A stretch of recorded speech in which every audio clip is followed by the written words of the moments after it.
Clear हुआ सबको? Message करके बता दें। Okay,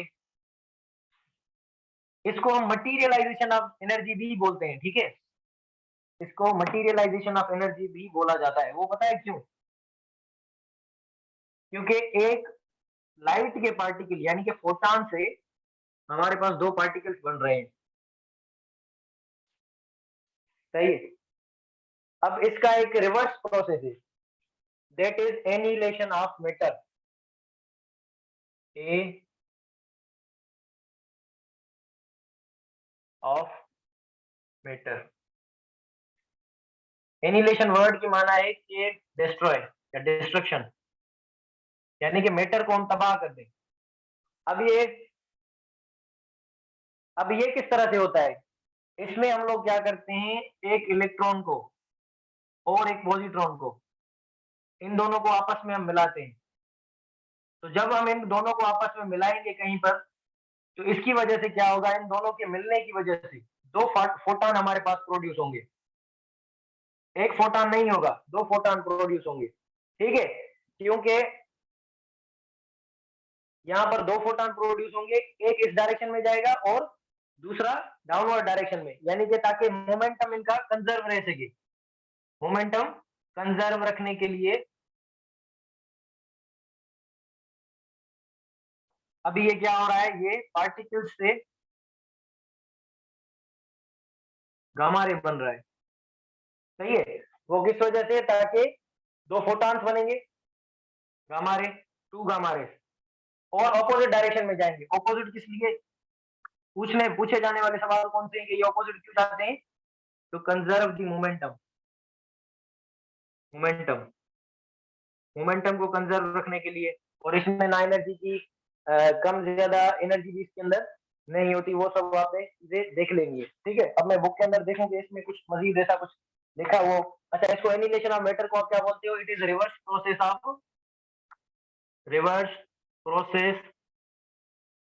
of pair production. Pair production का ये रिवर्स प्रोसेस है। पेयर प्रोडक्शन का ये रिवर्स प्रोसेस है। इसको हम नाम देते हैं एनिहिलेशन ऑफ मैटर, यानी कि मैटर की तबाही। यहाँ से दो पार्टिकल्स जो थे वो एक दूसरे के साथ मिलकर और उन्होंने एक जो है एनर्जी का फॉर्म बना दिया, यानी कि मास कन्वर्ट हो गया। यहाँ पर आपको क्या अवेलेबल है, यहाँ पर मास अवेलेबल है। मास कन्वर्ट हो गया किसके अंदर? एनर्जी के अंदर। जो फोटॉन क्या है? एनर्जी, ठीक है। क्लियर हुआ? ये समझ आया?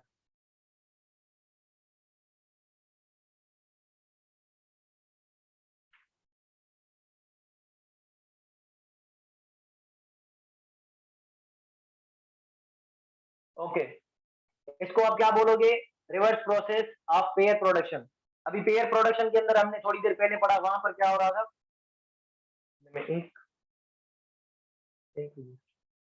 यहाँ पर क्या हो रहा था पेयर प्रोडक्शन के अंदर? एक फोटॉन था जिसमें से दो पार्टिकल्स बन रहे थे। एक था, इसको बाबा दोबारा से बताओ क्या बोलते हो, क्या बोल रहे थे अभी?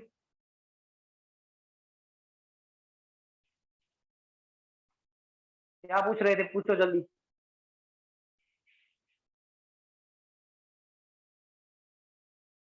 हाँ, एक्सोथर्मिक।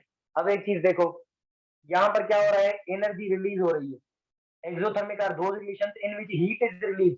यहाँ पर एनर्जी रिलीज हो रही है। ये क्लियर नहीं है कि जो फोटॉन निकल रहा है वो लाइट के फॉर्म में निकल रहा है, electromagnetic radiation, basically light electromagnetic radiation है उसके फॉर्म में निकल रहा है, केमिकल एनर्जी के फॉर्म में निकल रहा है।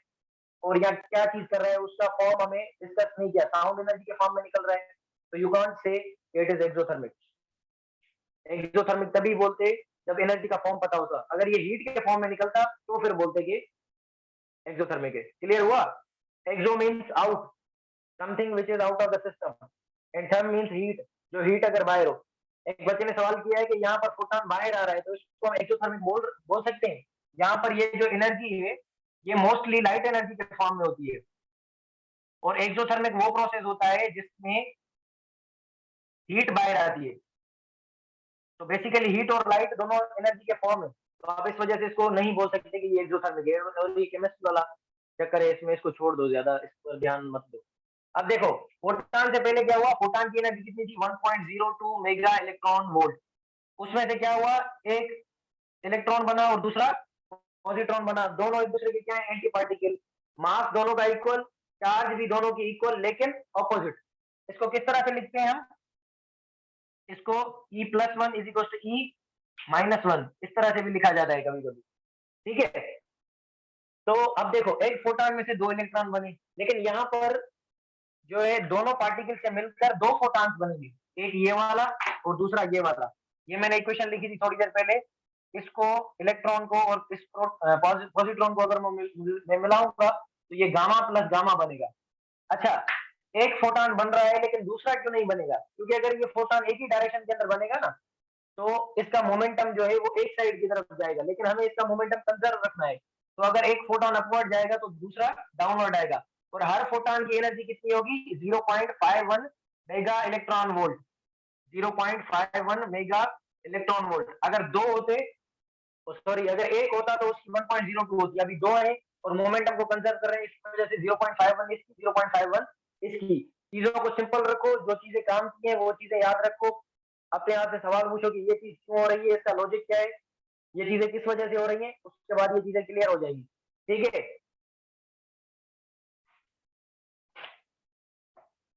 सुनो दोबारा से,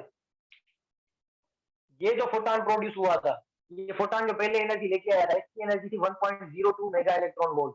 ये आप निकालोगे इस फॉर्मूला की मदद से, m0c²,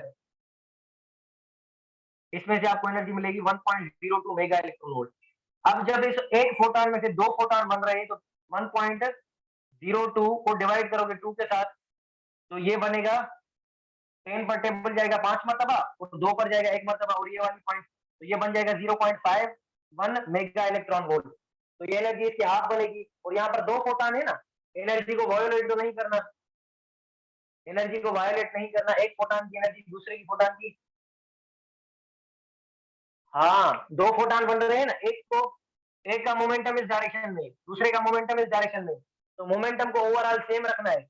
अगर ये मोमेंटम इसका इस डायरेक्शन में है तो इसकी एनर्जी भी इस डायरेक्शन में और इसकी एनर्जी अपोजिट डायरेक्शन में, तो ये ऑलमोस्ट हाफ हो जाएगी, इसकी 0.51 और इसकी भी 0.51। हाँ हाँ, दोनों की अलग अलग लिखेंगे, एक एक की 51 और दूसरे की 51। ये क्लियर हुआ, इतना कोई मुश्किल नहीं था, इजी है, बस थोड़ा इसको याद कर लो जो भी। ऑपोजिट डायरेक्शन में क्यों क्यों जा रहे हैं, ऑपोजिट डायरेक्शन में इस वजह से जा रहे हैं ताकि मोमेंटम कंजर्व हो। ये चीजें याद करने वाली है। और एक चीज याद करने वाली ये भी है कि दो पार्टिकल्स मिलकर यहाँ पर दो फोटॉन बना रहे हैं, ठीक है। तो कंजर्व दी मोमेंटम, वहां पर एक फोटॉन से दो पार्टिकल बन रहे हैं, लेकिन यहाँ पर दो पार्टिकल्स मिलकर एक फोटॉन नहीं दो फोटॉन बनाएंगे, ठीक है। क्लियर हुआ, सिंपल टॉपिक है, दोनों एक दूसरे के रिवर्स है, एक में जो होगा उसके बिल्कुल उलट जो है दूसरे में हो रहा है। क्लियर हुआ ये, क्लियर हुआ ये, सबको सबको समझ आ गया, ओके ओके।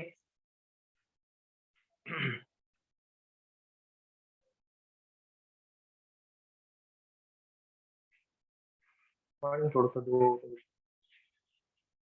अच्छा, कल एक फॉर्मूला था जो लिखने में मुझसे थोड़ी मिसहैंडलिंग हो गई,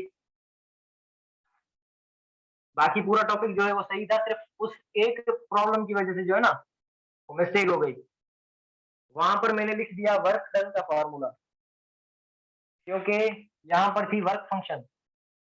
पहले पहले एनर्जी का बेसिक फॉर्म क्या है, पहले काइनेटिक एनर्जी का फॉर्म लिखें। काइनेटिक एनर्जी मैक्सिमम कितनी होती है, एनर्जी माइनस ये वाली सिंबल। अब ये किसके लिए होता है, वर्क फंक्शन। अब ये मैं बता रहा हूँ कि गलती क्यों हुई और किस वजह से। लेकिन जो पोटेंशियल स्टॉपिंग पोटेंशियल होता है ना, अगर ये इलेक्ट्रॉन एक जा रहा है इस डायरेक्शन के अंदर तो ये अपनी जाएगा काइनेटिक एनर्जी के साथ, मैक्सिमम काइनेटिक एनर्जी।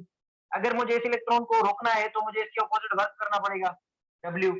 और वो वर्क चार्ज पर जो हम वर्क करते हैं वो किसके बराबर होता है, पोटेंशियल के, V is equal to work done per unit charge. तो अगर W मुझे निकालना है तो ये क्या बन जाएगा, Q इंटू V। और इलेक्ट्रॉन के लिए चार्ज है तो ये हम E इंटू V लिखते हैं, ठीक है। और स्टॉपिंग पोटेंशियल को V नॉट। अब मुझे ई वी नॉट, अब काइनेटिक एनर्जी अगर मुझे इस इलेक्ट्रॉन को रोकना है तो कितनी अप्लाई करनी पड़ेगी, ई वी नॉट। अब गलती इस वजह से हुई, यहाँ पर W किसके बराबर है, W बराबर है ई वी नॉट। अभी देखो एक क्वांटिटी, यहाँ पर ये क्या है, वर्क फंक्शन है, तो मैंने जल्दी जल्दी में बताते वक्त इसको वर्क फंक्शन को और वर्क को मिक्स कर दिया। ठीक है, ये गलती से हो गया, मतलब जल्दी जल्दी बताने में, लेकिन अभी इसको रेक्टिफाई करें। काइनेटिक एनर्जी किसके बराबर है, आपको फॉर्मूला चाहिए स्टॉपिंग पोटेंशियल का। फॉर्मूला किसका चाहिए, स्टॉपिंग पोटेंशियल का, क्योंकि डेरिवेशन करवाई ना, डायरेक्ट फार्मूला देख लेता तो कोई मसला नहीं होता। आपको जो फॉर्मूला चाहिए वो चाहिए स्टॉपिंग पोटेंशियल। वे पानी, स्टॉपिंग पोटेंशियल। अब देखो इसी क्वेश्चन से निकालो इस तरह से, K max is equals to Q, या इस तरह से लिखो e V naught. V naught क्या है, स्टॉपिंग पोटेंशियल, आपको वी नॉट का वैल्यू देखना है, तो वी नॉट किसके बराबर आ जाएगा, के मैक्स अपॉन ई। अब देखो के मैक्स किसके इक्वल है, के मैक्स बराबर होती है ई माइनस वर्क फंक्शन, तो इसको इस तरह से लिखोगे E minus work function upon ई। अब ये इसके नीचे भी है और इसके नीचे, क्योंकि बीच के अंदर माइनस है, तो इसको हम लिखते हैं ई upon E minus work function upon ई। ये है फॉर्मूला स्टॉपिंग पोटेंशियल का। अब इसको थोड़ा ओपन करके लिखें, हमें पता है कि ई बराबर होती है किसके, एच एफ के, और वर्क फंक्शन किसके इक्वल होता है, वर्क फंक्शन इक्वल होता है एच एफ नॉट के। एफ नॉट क्या है, थ्रेशोल्ड फ्रीक्वेंसी, थ्रेशोल्ड फ्रीक्वेंसी। तो यहाँ पर ये वैल्यूज पुट करें, ये बनेगा H F upon E minus, ये हम रखेंगे एच एफ नॉट अपॉन ई। अब इस फॉर्मूला की मदद से आप देख सकते हो, एच कांस्टेंट है ये वाली, ई भी कांस्टेंट, ये वाली एच कांस्टेंट, ई कांस्टेंट, और थ्रेशोल्ड फ्रीक्वेंसी ये डिपेंड करती है मटेरियल पर, या इसको बोल सकते हो आप nature of material. Her material की अलग अलग होती है नेचर ऑफ मटेरियल, और वर्क फंक्शन भी किस पर डिपेंड करता है, नेचर ऑफ मटेरियल पर। अब देखें यहाँ पर स्टॉपिंग पोटेंशियल किस किस चीज पर डिपेंड कर रहा है, एक तो ये डायरेक्टली डिपेंड कर रहा है किसके ऊपर, फ्रीक्वेंसी पर, और ये फ्रीक्वेंसी कौन सी है, ये एनर्जी ऑफ इंसिडेंट फोटॉन है, energy of incident photon. Formula complicated नहीं है, पहले मुझे पूरी चीज समझाने दो, फिर उसके बाद में बताता हूँ कि आपने याद क्या कर लेना है। ये ई वाली कौन सी है, एनर्जी ऑफ इंसिडेंट फोटॉन, जो एनर्जी हम लेकर आ रहे होते हैं फोटॉन की मदद से, उसको हम किस तरह से लिखते हैं, एच एफ। और जो वर्क फंक्शन होता है, जो बाइंड करके बैठा हुआ होता है, उसको रिक्वायर्ड होती है कौन सी फ्रीक्वेंसी, एच एफ नॉट। सही है, तो ये वाले वर्क फंक्शन में हमने लिखी है।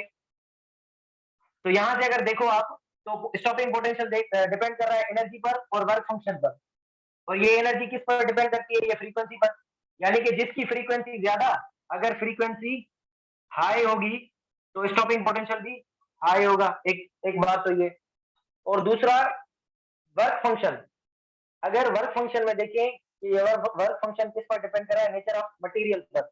अगर मटेरियल कोई ऐसा है आपके पास जिसका वर्क फंक्शन ज्यादा है, तो उसको निकालने के लिए फ्रीक्वेंसी भी आपको ज्यादा देनी पड़ेगी। ठीक है, घूम फिर कर फिर वही बात आ गई, लेकिन यहाँ पर थ्रेशोल्ड फ्रीक्वेंसी है, यानी कि स्टॉपिंग पोटेंशियल कौन सी दो चीजों पर डिपेंड कर रहा है, एक ये डिपेंड करता है, depends upon frequency and nature of material. Nature of material बोलो, मेटल बोलो, ठीक है। अब बात क्लियर हुई, फार्मूला किस तरह से निकालोगे, इलेक्ट्रॉन जो निकलता है उसको रोकने के लिए हमें जो पोटेंशियल अप्लाई करना पड़ेगा वो है ईवी नॉट। सही है, अब ईवी नॉट किसके इक्वल है, काइनेटिक एनर्जी मैक्स के। हमने यहाँ से वी नॉट का वैल्यू निकाला, तो वी नॉट का वैल्यू आया के मैक्स अपॉन ई।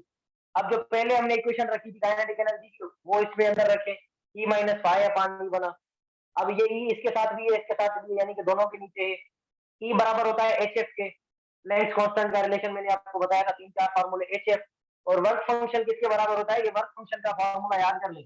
अगर कभी कभी आपसे पूछे कि एक क्वांटिटी है, उसकी थ्रेशोल्ड फ्रीक्वेंसी इतनी है, तो बताओ कि वर्क फंक्शन कितना होगा, तो एच के साथ उसको मल्टीप्लाई कर दोगे थ्रेशोल्ड फ्रीक्वेंसी को, तो आपको वर्क फंक्शन का वैल्यू मिल जाएगा। ठीक है, अब यहाँ पर भी देखो ना वर्क है, और ये यहाँ पर भी वर्क है, इस वजह से ये मैंने कल क्यू भी नॉट रख दिया था यहाँ पर। बाकी पूरा फॉर्मूला सही था, सिर्फ इस जगह पर जो है ना थोड़ी मिस्टेक थी, बस उसको छोड़ दो। वो मैंने मैसेजेस भी रात को डिलीट कर दिए थे, और मैंने चेक भी किया था दोबारा से, क्योंकि मैं देख रहा होता हूँ ना चीजें, लेक्चर अपलोड करने के बाद लेक्चर देखता हूँ, लेकिन लेक्चर मैंने उस टाइम नहीं देखा था, लेक्चर के अंदर भी मैंने वो टाइम नोट करवा दिया है कि 51 मिनट्स पर ये जो है थोड़ी मिस्टेक हो गई है फॉर्मूला में, ये आप करेक्ट कर लो।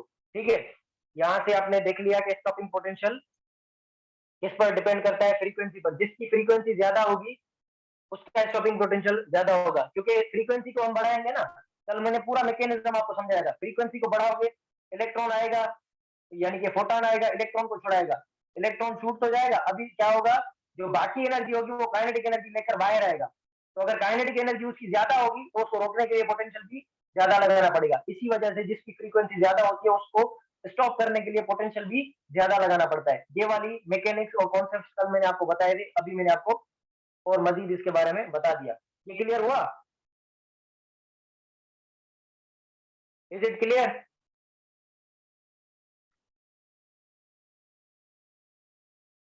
बाकी बच्चों को क्लियर है? Okay good. अब देखो, आपने फॉर्मूला अभी याद कौन सा करना है? अच्छा, कल आप बोलोगे कि ये वाले कल कल जो मैंने फॉर्मूले लिखवाए थे, तो आप बोलोगे कि ये फॉर्मूला शायद मुझे याद नहीं थे, इस वजह से गलत हो गया। एक्चुअली ये चीज होती है कि मेन फॉर्मूलाज आप याद कर लो, बाकी आप ड्राइव कर सकते हो। क्योंकि अभी मुझे दोबारा से एमडी गेट नहीं देना, मैंने एमडी गेट क्लियर कर लिया, उसको भी टाइम हो गया है, 2 साल हो गए। लेकिन आपको फार्मूलाज कौन कौन से याद करने हैं, आपने ये नहीं करना कि मैं उस एग्जाम में बैठकर ड्राइव करूंगा, नहीं। जो इंपॉर्टेंट है वो याद कर लेना है, जो इंपॉर्टेंट फार्मूला है वो याद कर लेना है। और या इतनी प्रैक्टिस कर लेनी है कि उस जगह पर जब आप बैठे हुए हो, क्योंकि वहां पर प्रेशर ज्यादा होता है, कभी भी ऐसी चीजों को माइंड में मत रखना कि ये मैं अगर आया तो मैं सुबह थोड़ा सा देख लेता हूँ। वीडियो क्लियर है सबके पास? वीडियो तो आई थिंक क्लियर है सबके पास। अच्छा, वॉइस आ रही है आपके पास फातमा? अच्छा, जब तक देखो ये मैं तब तक पानी पी लो वाला।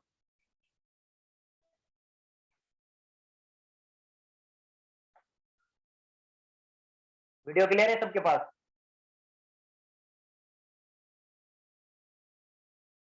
बाकी बच्चों के पास क्लियर है? शायद आपके पास नेट का मसला है। थोड़ी देर वेट करें या फिर दोबारा से ज्वाइन करें। अच्छा, और जिसका जूम अपडेटेड नहीं है वो अपडेट कर ले प्ले स्टोर से। ये कभी कभी इस वजह से भी होता है।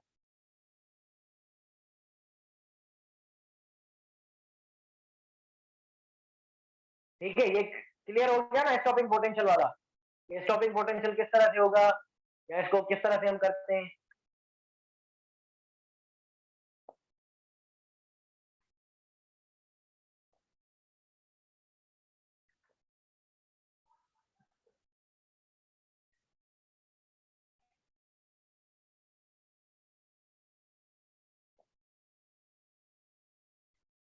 फातिमा भी सही है आपके पास?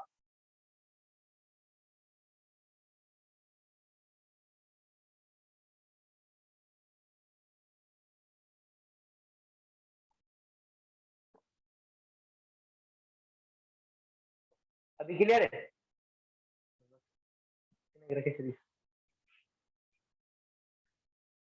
मैंने जो बाकी पिक्चर कर ली मेरी फोन में, मैं बस ना ये फ्रिज में रखी थी।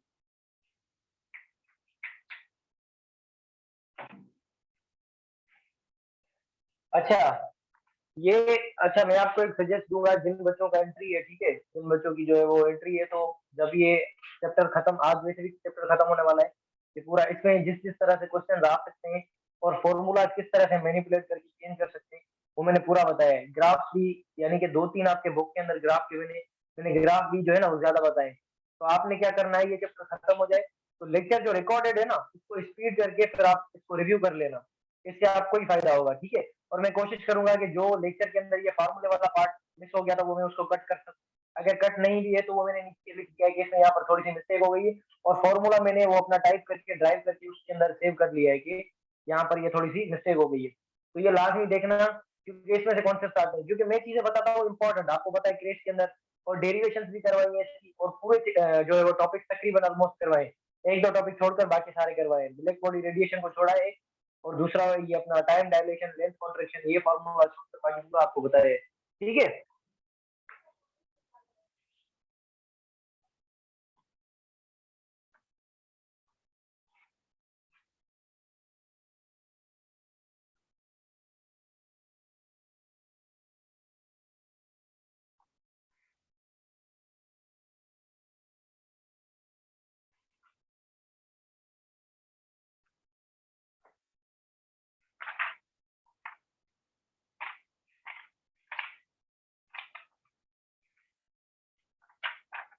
मैं थोड़ा देख लूं कि कोई चीज मिस तो नहीं हुई बुक में से।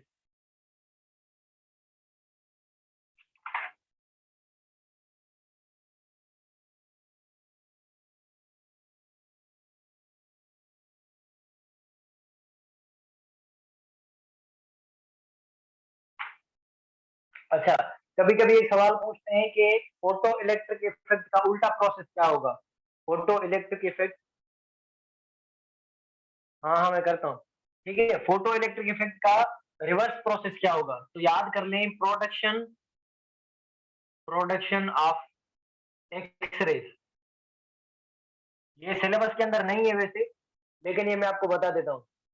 फोटो इलेक्ट्रिक इफेक्ट का रिवर्स प्रोसेस, इसको मैं क्या बोल सकता हूँ, रिवर्स प्रोसेस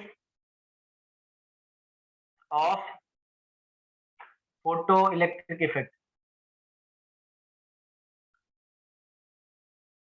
अब जब आपको ये पता होगा कि फोटो इलेक्ट्रिक इफेक्ट में होता क्या है, तभी आप बता सकते हो कि प्रोडक्शन ऑफ एक्स रेज में क्या होगा।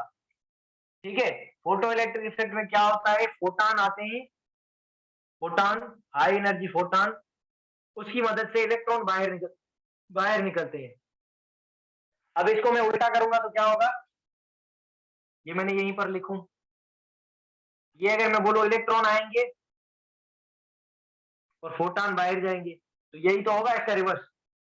इलेक्ट्रॉन आएंगे और फोटान आएंगे, फोटान वापस जाएंगे। अब ये होगा किस तरह से, हम क्या करते हैं कि किसी एक मेटल के पास, सपोज ये मेटल है, मेटल का मैं यहाँ पर इसके अंदर डिफरेंट डिफरेंट मेटल, एक बार है आपके पास, उसके अंदर डिफरेंट एटम्स होंगे, ठीक है, डिफरेंट एटम्स, और उस एटम्स के अंदर इलेक्ट्रॉन्स होंगे। अब यहाँ पर मैं सिर्फ और सिर्फ उसके शेल्स बनाता हूँ। सपोज करें कि ये शेल है के, ये एल और ये एम। अब इसके अंदर इलेक्ट्रॉन बैठे हुए हैं।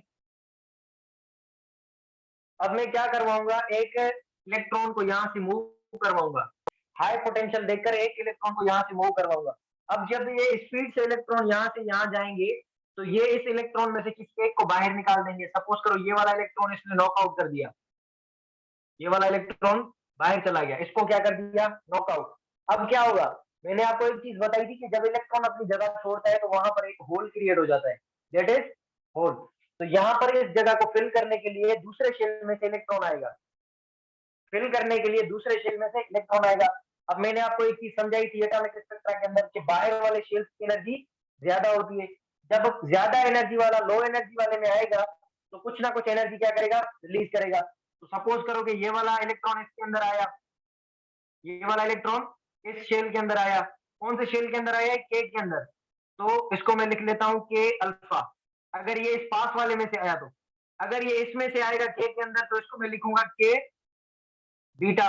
अगर मैं उससे बाद वाले के अगर पास से के अंदर आएगा, तो इसको मैं लिखूंगा के गामा।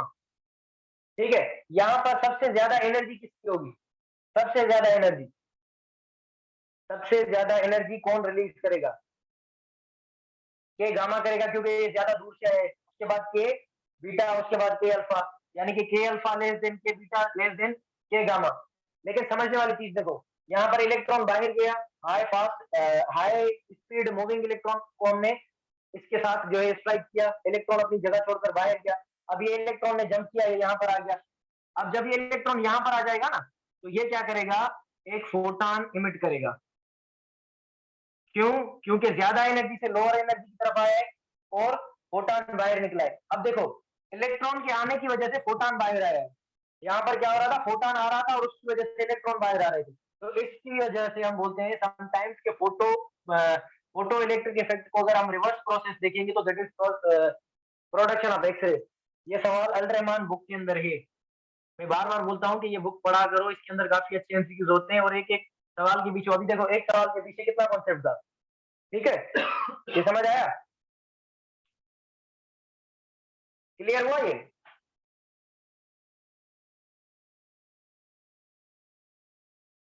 हाँ, सेचुरेशन करंट, ये मैंने कल भी चीज बताई थी कि मैं करवाऊँ आपको, लेकिन चलो अच्छा है, अच्छी बात है आपने पूछ लिया। अच्छा, मैं बता रहा हूँ ये चीज। अब देखो, अगर के की एनर्जी ज्यादा है, ई of gamma is greater than E of beta greater than E of alpha, अब दोबारा से देखो, अगर ई की एनर्जी ज्यादा है तो इसकी फ्रीक्वेंसी भी ज्यादा, और वेवलेंथ किस तरह से होगी, वेवलेंथ इन सबसे इनवर्स, ये अल्फा की सबसे ज्यादा, देन बीटा, देन गामा। वे देख लिया करो, उसके बाद अगर कहीं पर अगर वे पता होगा ना, मैंने आपको पहले भी कहा था कि वे देख लिया करो, ये वे किस तरह से हो रहा है, एक चीज में से दूसरी चीज कैसे निकल रही है। फिर अगर कहीं पर मिस्टेक हो भी जाती है तो खुद से आप रेक्टिफाई कर सकते हो, ठीक है। अब देखो सेचुरेशन करंट की जो बात हो रही है, सेचुरेशन करंट में बताता हूँ, ये कल वाला लेक्चर आपने शायद नहीं लिया था, उसके अंदर मैंने थोड़ा सा इसका जिक्र किया था, लेकिन इतना नहीं, लेकिन मैं बता दूं, ये काम की चीज है।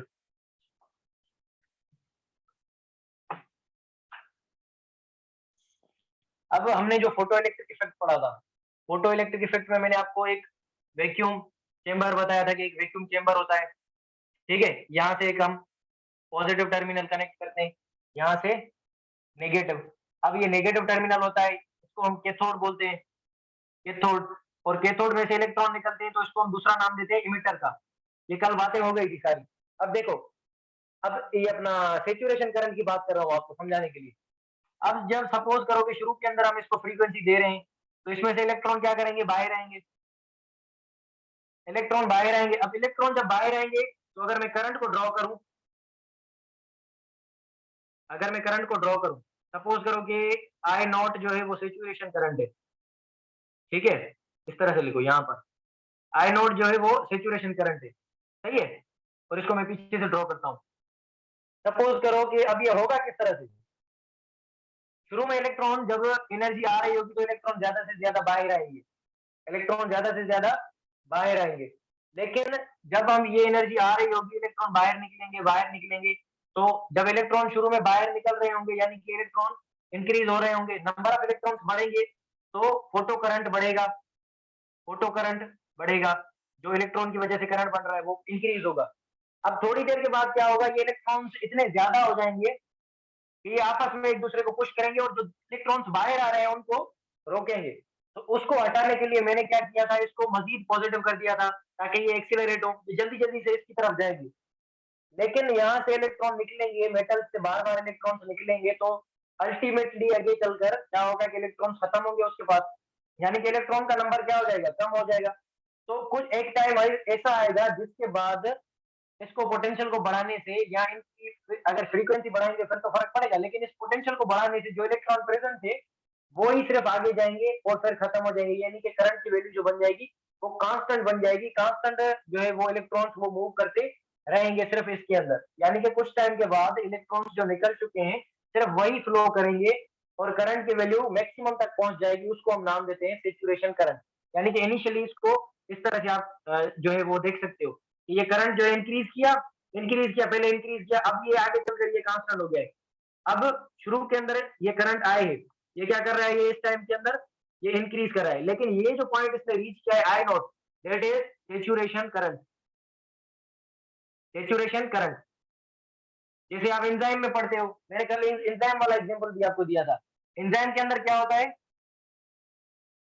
ये एंजाइम होता है, उसके साथ आप क्या करते हो, सबस्ट्रेट लगाते हो, ठीक है। बायो के अंदर वैसे भी आप मेडिकल के स्टूडेंट हो, जब इसके साथ सबस्ट्रेट अटैच होता है तो शुरू के अंदर रिएक्शन बढ़ता है, काइनेटिक यानी कि रिएक्शन बढ़ता है, उसके बाद ये रिएक्शन कांस्टेंट हो जाता है, क्योंकि इंटरमीडिएट पॉइंट पर रिएक्शन जब ये इसके बॉन्ड फॉर्मेशन बॉन्ड ब्रेकिंग हो रही होती है इंटरमीडिएट स्टेज में, ये कांस्टेंट हो जाती है इसकी वैल्यू, यानी कि रिएक्शन जो है अपनी एक नॉर्मल स्पीड के साथ चलता है। तो सेचुरेशन करंट भी इसी तरह से इनिशियली वो इंक्रीज करेगा और बाद में जाकर वो जो करंट है उसकी वैल्यू जो है डिक्रीज करेगी, ठीक है।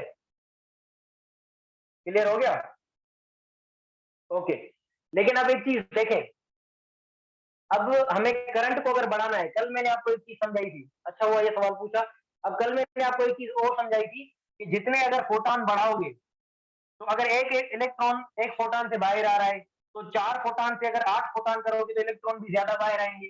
तो यानी कि नंबर ऑफ फोटॉन्स को अगर बढ़ाओगे, नंबर ऑफ फोटॉन्स को अगर बढ़ाओगे तो फोटो करंट जो है वो बढ़ेगा, फोटो करंट भी बढ़ेगा। अगर नंबर ऑफ फोटॉन्स को आपने क्या किया, इंक्रीज, तो फोटो करंट भी इंक्रीज कर रहा है। और फोटॉन के बढ़ने को हम नाम देते हैं क्या, इंटेंसिटी। अगर इंटेंसिटी को बढ़ाओगे तो क्या होगा, करंट बढ़ेगा। तो ये किसी भी तरह से फ्रीक्वेंसी पर डिपेंड नहीं कर रहा। तो अगर मैं आपसे सवाल पूछूं कि पहले जो इलेक्ट्रॉन मैं भेज रहा हूं उसकी फ्रीक्वेंसी है 25 हर्ट्ज और उसमें से 4 इलेक्ट्रॉन बाहर आ रहे हैं, अगर मैं फ्रीक्वेंसी को 50 हर्ट्ज कर दूं तो बताओ कि कितने इलेक्ट्रॉन बाहर आएंगे, तो आप बोलोगे 4 ही इलेक्ट्रॉन बाहर आएंगे, क्योंकि ये वाली जो चीज है ये डिपेंड नहीं करती किसके ऊपर, अपना फ्रीक्वेंसी के ऊपर। ये बात क्लियर हुई। Photo current does not depend upon frequency, it depends upon intensity. अगर एक 50 वाट का बल्ब है, अगर एक 50 वाट का बल्ब है, ठीक है, वो 4 इलेक्ट्रॉन प्रोड्यूस कर रहा है, ठीक है, यानी कि किसी मेटल के साथ स्ट्राइक करती है, उसमें से जो लाइट निकलती है, तो 4 इलेक्ट्रॉन बाहर आ रहे हैं। तो अगर मैं 100 वाट का बल्ब कनेक्ट करूंगा ना, तो इंटेंसिटी को मैंने क्या कर दिया, इंटेंसिटी इसकी 50 वाट पर एरिया पर मीटर पर सेकंड, इसकी ये इंटेंसिटी थी। अगर इंटेंसिटी को मैंने 100 कर दिया तो इसकी ये इलेक्ट्रॉन जो निकालने वाली कैपेसिटी हो जाएगी वो भी डबल हो जाएगी, तो ये 4 के बदले में वही 8 इलेक्ट्रॉन बाहर निकालेगा। ठीक है, समझने वाली चीज कौन सी है, number of electron, number of photoelectrons dependent upon number of photons, number of photons is directly proportional to intensity, it is independent of frequency। ये चीज लिख ले अपने पास कि कौन सी चीज, photo current, photo current, saturation current, कुछ भी बोल दे, इसको आप बोलोगे independent, independent of frequency F. सही है, कौन, ये क्लियर हुआ, समझ आया सबको। देखो फोटो इलेक्ट्रिक इफेक्ट वाला टॉपिक कितना बड़ा है, कितना समझा है आप लोगों को, अभी भी खत्म नहीं हो रहा, सवाल इसमें से इतने हैं। और मैंने आपको इसमें से काफी जो है ना कॉन्सेप्चुअल चीजें बताई हैं जो आपके काम की हैं। अच्छा, दूसरा सवाल पता है क्या आता है, दूसरा सवाल आता है स्टॉपिंग पोटेंशियल पर। अब ये मैंने हटा दिया, लेकिन चलो ठीक है, दोबारा से बनाता हूँ। तो अगर अब अगर कोई पूछे आपसे कि reverse production of photo electric effect हो क्या होगा, तो आप क्या बोलोगे, एक्सरे की प्रोडक्शन, एक्सरे की प्रोडक्शन जो है that is reverse of photo electric effect. ठीक है, reverse of photo electric effect, photo electric effect को अगर रिवर्स करोगे तो एक्सरे प्रोडक्शन बनेगा। ये 4 ऑप्शन होते हैं, एक था पेयर प्रोडक्शन, पेयर प्रोडक्शन में गलती मत करना, क्योंकि यहाँ पर पेयर प्रोडक्शन में एक फोटोन में से 2 इलेक्ट्रॉन, एक इलेक्ट्रॉन और पॉजिट्रॉन बन रहा है, लेकिन यहाँ पर फोटो इलेक्ट्रिक इफेक्ट में सिर्फ इलेक्ट्रॉन होते हैं, पॉजिट्रॉन वगैरह नहीं होता। अगर वो होता तो कोई पेयर प्रोडक्शन भी बोल देते, लेकिन ये नहीं होगा। तो पेयर प्रोडक्शन में गलती मत करना, ऐसा हो कि reverse process of photo electric effect तो आप लोग कर दोगे पेयर प्रोडक्शन, इस तरह से मत करना, क्योंकि पॉजिटिव चार्ज भी होती है उसमें। अब एक चीज देखो, मैंने क्या कहा कि इंटेंसिटी किस पर डिपेंड करती है, इंटेंसिटी ये डिपेंड करती है, यानी कि ये अपना फोटो करंट को इंक्रीज या डिक्रीज करती है, ठीक है, और ये डायरेक्टली प्रोपोर्शनल है किसके साथ, नंबर ऑफ फोटॉन्स के साथ। लेकिन स्टॉपिंग पोटेंशियल देखो, स्टॉपिंग पोटेंशियल का फार्मूला भी हमने पढ़ा है थोड़ी देर पहले, वो क्या था, V naught is equals to, V naught बराबर था किसके, के मैक्स अपान ई, ये आगे चलकर किसके बराबर मिला, ई अपान ई माइनस वर्क फंक्शन अपान ई। अब इसमें देखो एच एफ अपान ई माइनस वर्क फंक्शन अपान ई, यानी कि स्टॉपिंग पोटेंशियल डिपेंड कर रहा है एक तो फ्रीक्वेंसी के साथ और वर्क फंक्शन के साथ, ये डिपेंड कर रहा है। यानी कि अगर फ्रीक्वेंसी को बढ़ाएंगे तो इलेक्ट्रॉन को रोकने के लिए पोटेंशियल भी ज्यादा देना पड़ेगा। अगर किसी का वर्क फंक्शन ज्यादा है तो उसको बाहर निकालने के लिए फ्रीक्वेंसी ज्यादा देनी पड़ेगी, फ्रीक्वेंसी ज्यादा देनी पड़ेगी तो उसको रोकने के लिए पोटेंशियल भी ज्यादा देना पड़ेगा। यानी कि फ्रीक्वेंसी क्या होगी, पोटेंशियल के साथ डायरेक्टली प्रोपोर्शनल। यानी कि स्टॉपिंग पोटेंशियल, एक दूसरी लाइन याद कर लें, ये पता नहीं आपके कितने एमसीक्यू सॉल्व करवाएगी, stopping potential proportional to frequency, dependent upon भी बोल सकते हो आप, इसको इस तरह से लिखो, डिपेंड्स, अगर इसको बढ़ाएंगे फ्रीक्वेंसी भी बढ़ेगी, ठीक है, कम करेंगे तो ये कम होगी। एक चीज और देखें, पता नहीं क्या बता रहा था मैं इसके साथ और मजीद, हाँ एक चीज और देखें, अगर इंटेंसिटी को मैं बढ़ाऊं इंटेंसिटी को मैं अगर इंक्रीज करूं तो स्टॉपिंग पोटेंशियल क्या होगा, बढ़ेगा, कम होगा, रिमेन सेम, और कोई और चीज होगी? अगर इंटेंसिटी को मैं इंक्रीज करूं स्टॉपिंग पोटेंशियल क्या होगा, बढ़ेगा, कम होगा, या जीरो हो जाएगा, क्या होगा? ये कल मैंने पढ़ाया था ये पूरा, किसी को आ रहा है? दो जवाब आ गए, सेम रहेगा, सेम रहेगा, हाँ वेरी गुड।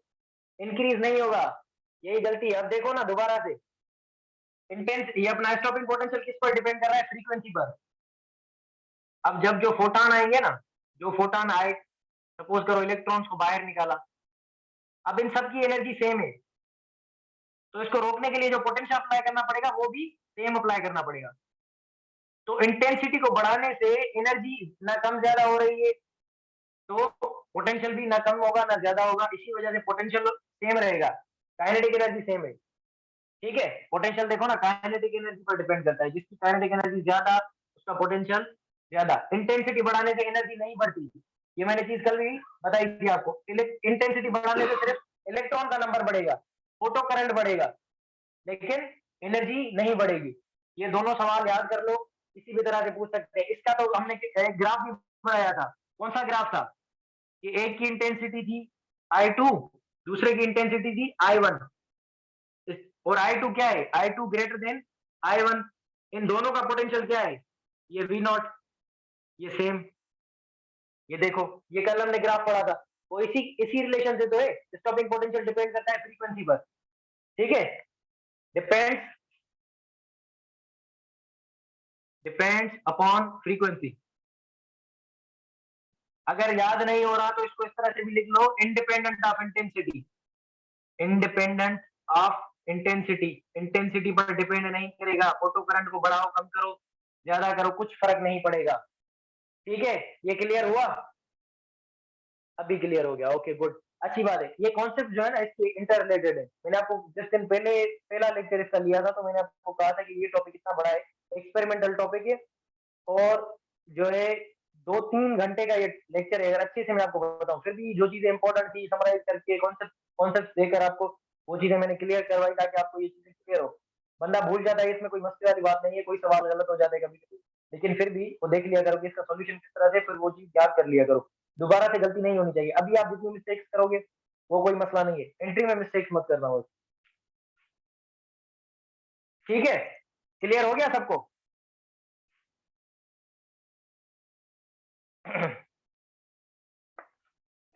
Okay good.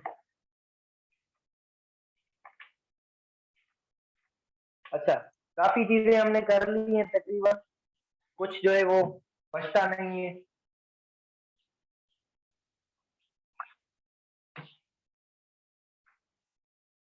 अब जो एक्स्ट्रा चीजें हैं वो मैं बताता हूँ आपको कि क्या क्या क्या पूछ सकता है।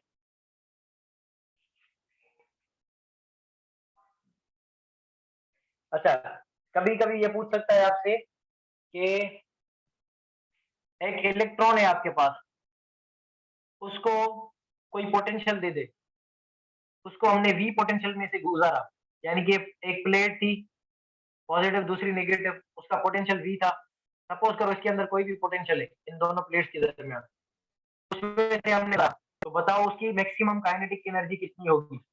तो ये थोड़ी देर पहले हमने क्या किया है, ये सॉल्व किया था, वो क्या था, Q Q we naught is equal to m x.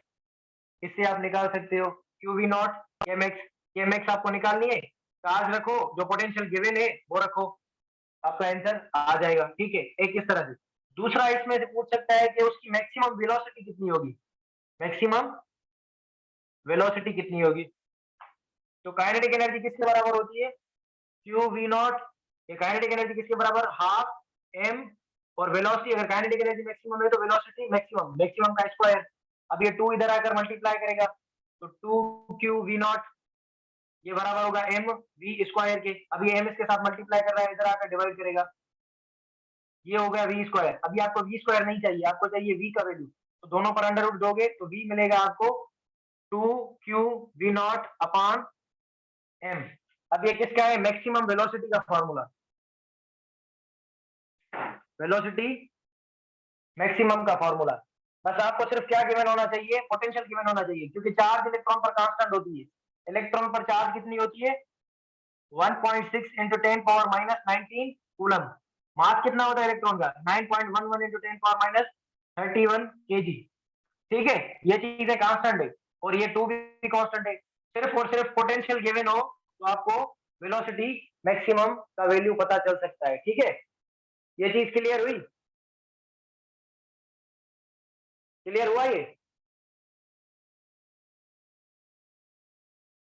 Clear हो गया ये? ओके, अगर मोमेंटम पूछ ले, मोमेंटम किस तरह से करते हो?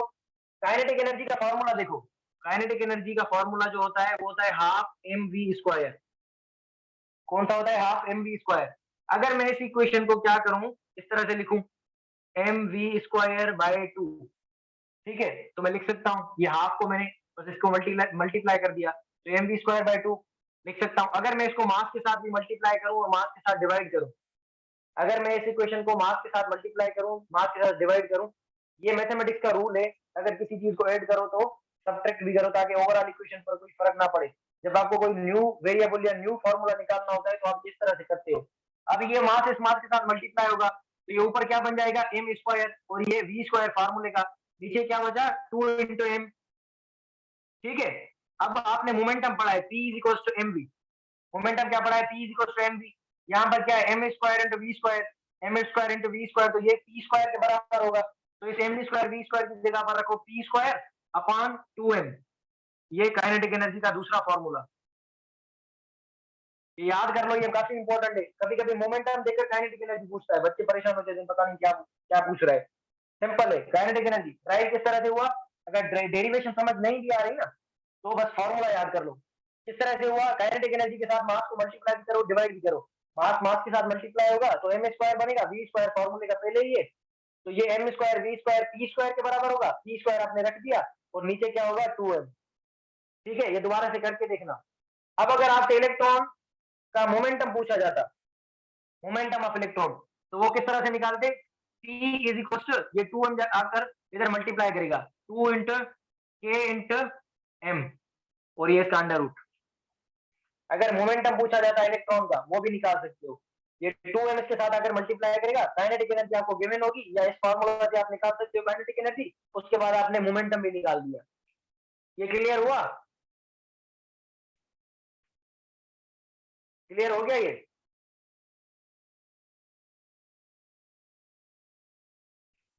हाँ हाँ, पूछे पूछे, सवाल पूछे, पूछे जिसको डाउट है पूछे। 106 पूछे, फोन के लिए भी।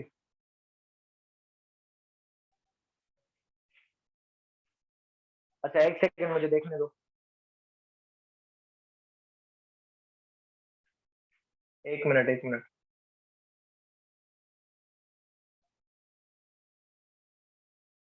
पी बाई 2 थीटा के दो। हाँ हाँ, थीटा के दो। मेरे सुन, M V upon 2 M we square upon 2, तो मोमेंटम के पी, मोमेंटम के ये लिखना आती ना, m v into v upon 2, तो ये पी वी अपान 2 ऐसे भी हो सकता है।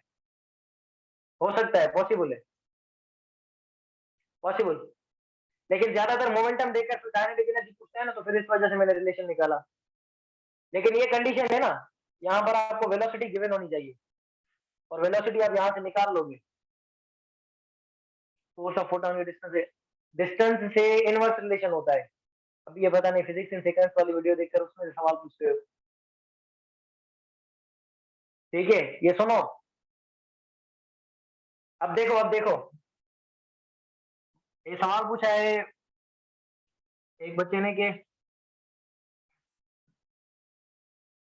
ये सारे रिलेशन इसी वजह से नहीं बता रहा क्योंकि ये सारे काम के नहीं है। ठीक है, सारे रिलेशन इसी वजह से। अच्छा, एक चीज याद कर लो, एनर्जी का, इंटेंसिटी का फॉर्मूला क्या है?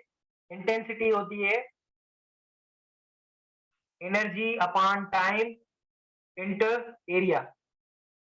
ठीक है, सुनो सुनो सुनो, अभी सुनो, पूछा है तो सुनो बस। एरिया की जगह पर, यहाँ पर एरिया किसके बराबर होता है? लेंथ इंटू ब्रेथ, या इससे इसको अगर मैं इस तरह से लिखूं, डिस्टेंस इंटू डिस्टेंस, तो ये क्या बनेगा? Distance square.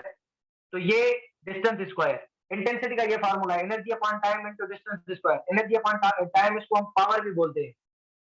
तो इंटेंसिटी को आप लिख सकते हो पावर अपॉन डिस्टेंस स्क्वायर। तो अब एक चीज समझ लो, इंटेंसिटी के कम ज्यादा करने से क्या बढ़ रहा था, फोटो करंट। ये देख लो, क्या पता इससे मजीद आसानी से समझ आ जाए। मैंने आपको बताया ना, अगर इंटेंसिटी को बढ़ाएंगे तो फोटो करंट बढ़ेगा। तो मैंने एक 50 वाट वाला बल्ब लिया था पहले, और उसके बाद 100 वाट वाला, 100 वाट। अब ये देखो, पावर पावर किसका ज्यादा है, 50 का या 100 का? 100 का पावर ज्यादा है, तो इंटेंसिटी किसकी ज्यादा होगी, इसकी। तो फोटो करंट भी किसका ज्यादा होगा, 100 वाले का, क्योंकि इसका पावर ज्यादा है। इंटेंसिटी का डायरेक्ट रिलेशन है किसके साथ, पावर के साथ। इस तरह से देखो, intensity directly proportional to power और inversely proportional to distance, inversely proportional to distance square, क्योंकि यहाँ पर डी स्क्वायर है। ठीक है, यानी कि अगर इसको आप डिस्टेंस को हाफ करोगे, यानी कि पहले ये यहाँ पर था लाइट का सोर्स, और फोटो इलेक्ट्रिक इफेक्ट यहाँ पर हो रहा था, ये डिस्टेंस है इनके दरमियान। अगर मैंने इसको हाफ कर दिया, ये d/2 पर मैंने लाइट का सोर्स रख दिया, ये पूछ सकता है कभी, क्या पता पूछ ले। इसको मैंने यहाँ पर रख दिया d/2 पर, तो इसको अगर डिस्टेंस को आप हाफ करोगे तो इसका स्क्वायर करो, तो ये बन जाएगा डी स्क्वायर, और ये 4 बनेगा। ये यहाँ पर समझाने दो, पावर अपॉन d/2, ये स्क्वायर, तो ये पावर कांस्टेंट है, डी स्क्वायर बना, और नीचे क्या बना, 4। ये 4 नीचे थर्ड टर्म है, ये ऊपर जाकर फर्स्ट वाले के साथ मल्टीप्लाई हो जाएगा, तो ये बनेगा 4p/d स्क्वायर, यानी कि इंटेंसिटी 4 गुना बढ़ जाएगी और करंट भी 4 गुना बढ़ जाएगा। अगर डिस्टेंस को आप हाफ करो, जो फोटो इलेक्ट्रिक इफेक्ट जहां पर हो रहा है, वो लाइट सोर्स के और उसके दरमियान में जो डिस्टेंस है वो डी है, उसको अगर हाफ करोगे तो जो इंटेंसिटी है 4 गुना बढ़ जाएगी, और फोटो करंट भी 4 गुना बढ़ जाएगा। आई होप कि ये क्लियर हुआ होगा, बस रिलेशन के ऊपर है। ठीक है बाबा, अभी क्लियर है?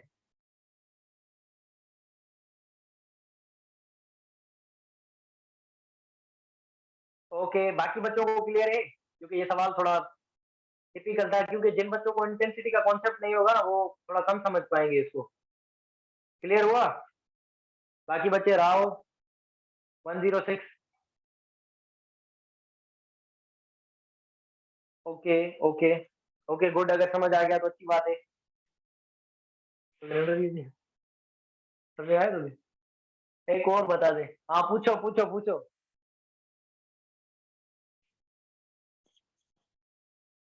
पूछो।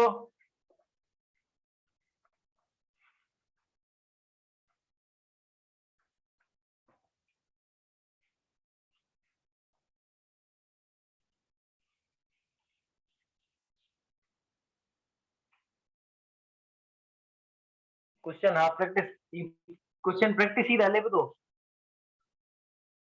बहरहाल मां आने जा कोशिश करे जे सुठा सुठा सॉल्व कराई हम। जीअं तव्हांखे ॿुधाईंदो तो ना ट्रिक्स वग़ैरह, इहे तव्हांखे ॿुधाईंदो। हाँ, तो ॿुधायो न मूंखे कहिड़ी ख़बर। ओके, अच्छा, एक एक जो है वो topic, wave nature of particles. Wave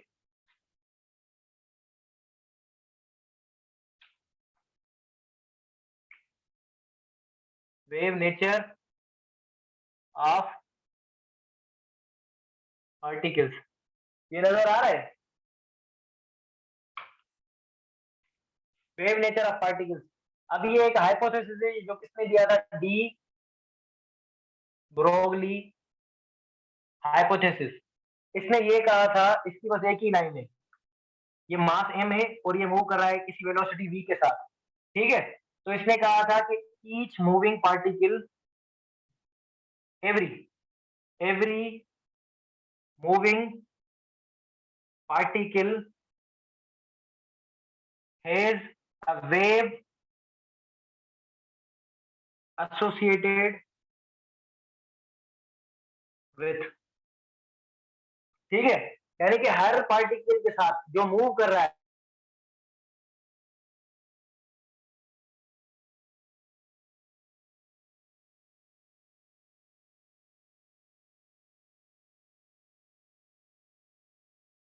plus m रखें सिस्टम का, ठीक है, तो इसके साथ जा रहे हो तो आपके बाइक में से भी कुछ वेव निकलेगी, लेकिन वो वेव इतनी शॉर्ट होती है कि हमें नजर नहीं आती।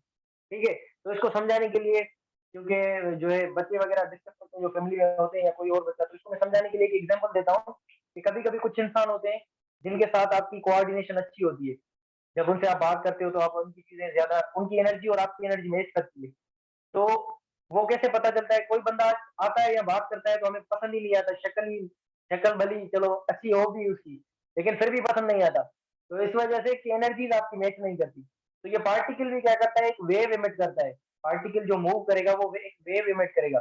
तो मैं इसको समझाने के लिए इस तरह से रिलेट करता हूँ कि जब वो बंदे और आपकी वेव्स नहीं मिलेंगी तो आपकी बनेगी नहीं। ठीक है, तो इस तरह से इसको याद कर लो कि ये डी ब्रोगली का एक हाइपोथेसिस है। इसने बोला था कि वेव नेचर ऑफ पार्टिकल्स, ये किस तरह से कहा इसने कि जो पार्टिकल भी मूव कर रहा है वेलोसिटी v के साथ, मास उसका m है अगर, तो उसके साथ एक वेव एसोसिएटेड होगी, यानी कि एक वेव उसमें से निकलेगी जिसको हम लेमडा से जाहिर करते हैं। ठीक है, और जब ये मास और वेलोसिटी इसके पास है तो इसको मैं बोल सकता हूँ कि इसके पास मोमेंटम है।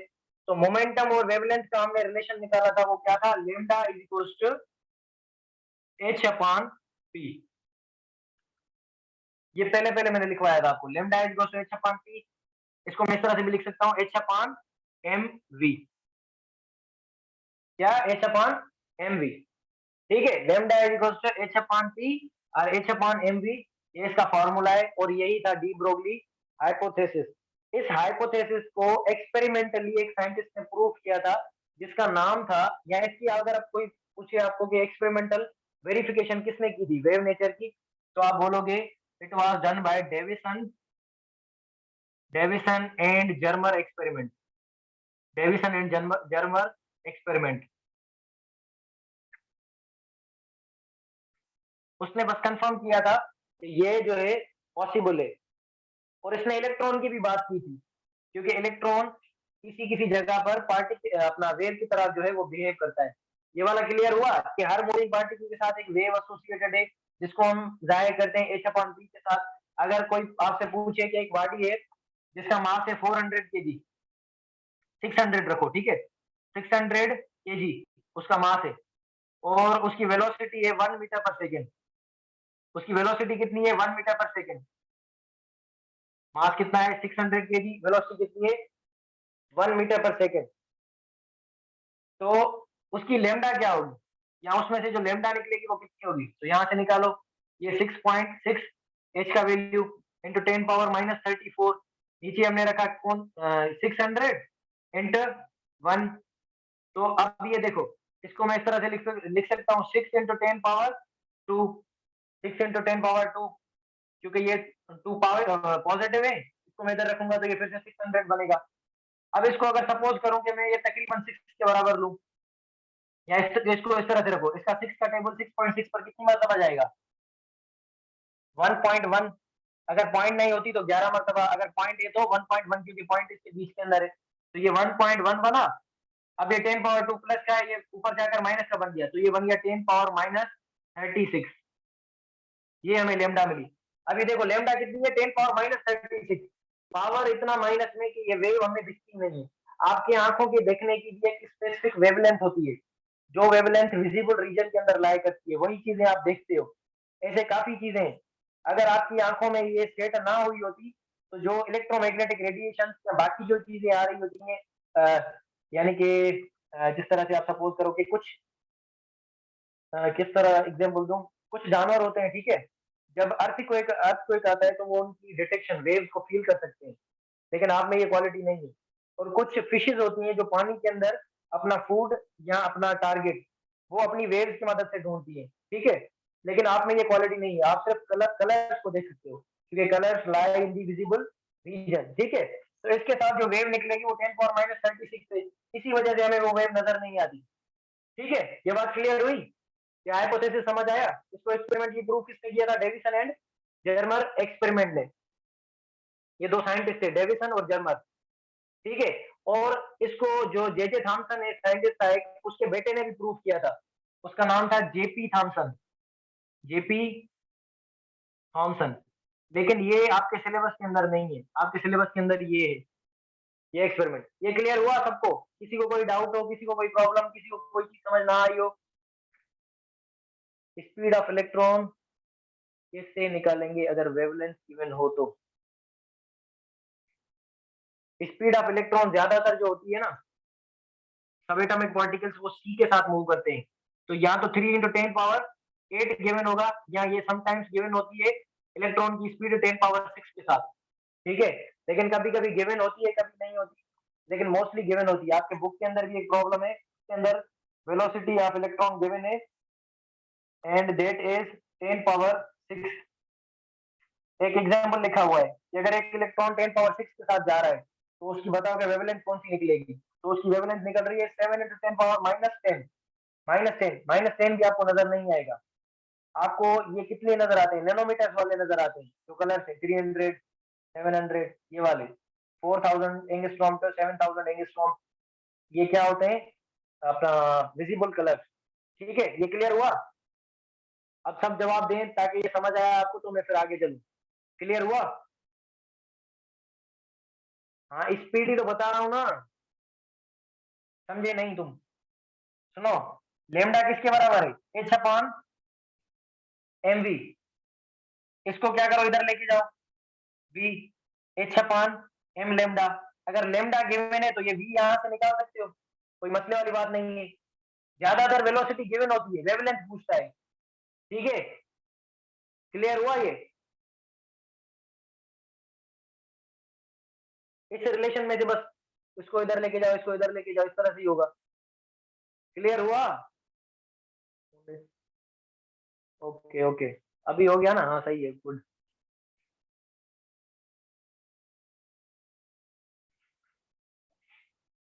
अच्छा, इसके एमसीक्यूज में भेजूंगा मॉडर्न फिजिक्स के, वो कोशिश करके सब बच्चे सॉल्व करें, और उसमें से जो अच्छे एमसीक्यूज होंगे ग्रुप के अंदर सवाल पूछा करो ना, जो पूछता है वो मैं उसे बताता हूँ। लेकिन अगर किसी को कोई समझ नहीं आ रही है चीज, या कोई टॉपिक क्लियर नहीं है, तो वो भी बता दे, मैं दोबारा से क्लियर करवा लूंगा, ठीक है। अच्छा, और एक चीज, वो जो सवाल मैं भेजूंगा आपने वो करने, ट्राई करने, टाइम निकाल कर कोशिश करके उनको सॉल्व करना है। जो चीजें नहीं हो रही वो मुझसे पूछनी है कि ये सवाल मुझसे नहीं हो रहा, या इसमें मुझे कॉन्सेप्ट में जो है वो थोड़ी मिस्टेक हो रही है, तो वो मैं आपको क्लियर करवा दूंगा, ठीक है। सिंपल करके पढ़ाया है आपको, बुक से पढ़ने में भी टाइम लगेगा, लेकिन अगर आप अच्छे से लेक्चर को सुनोगे आराम से क्लियर हो जाएगा। प्लस में एक चीज, पूरे लेक्चर खत्म होने के बाद आपने बुक को रिवाइज करना है। बुक को रिवाइज करोगे तो आपको पता चलेगा कि कौन सी चीज कहाँ पर लिखी हुई है। जो मैं चीजें बता रहा हूँ ऐसे ही फालतू में नहीं बता रहा।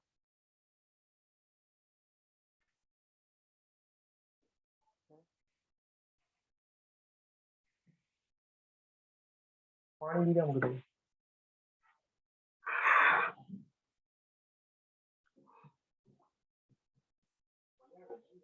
तेरा अनिल भाई। अच्छा, और एक दूसरा एक्सपेरिमेंट था, जो एक प्रिंसिपल है जो आप पढ़ते हो, that is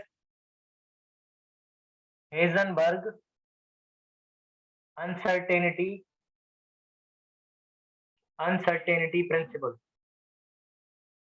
Heisenberg uncertainty principle. Heisenberg एक ऐसा साइंटिस्ट था।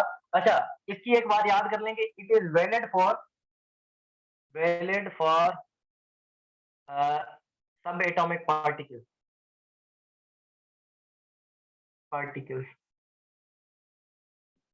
It is not valid for heavy objects. Heavy objects आप उनको बोलते हो जो आप अपनी आंख से देख सकते हो, ठीक है, ये फिजिक्स वाली डेफिनेशन है। तो ये सब एटॉमिक पार्टिकल्स के लिए ही यूज होता है। अच्छा, ये क्या पार्टिकल बोलता है? ये बोलता है it is impossible to determine momentum and momentum and position delta x of an object accurately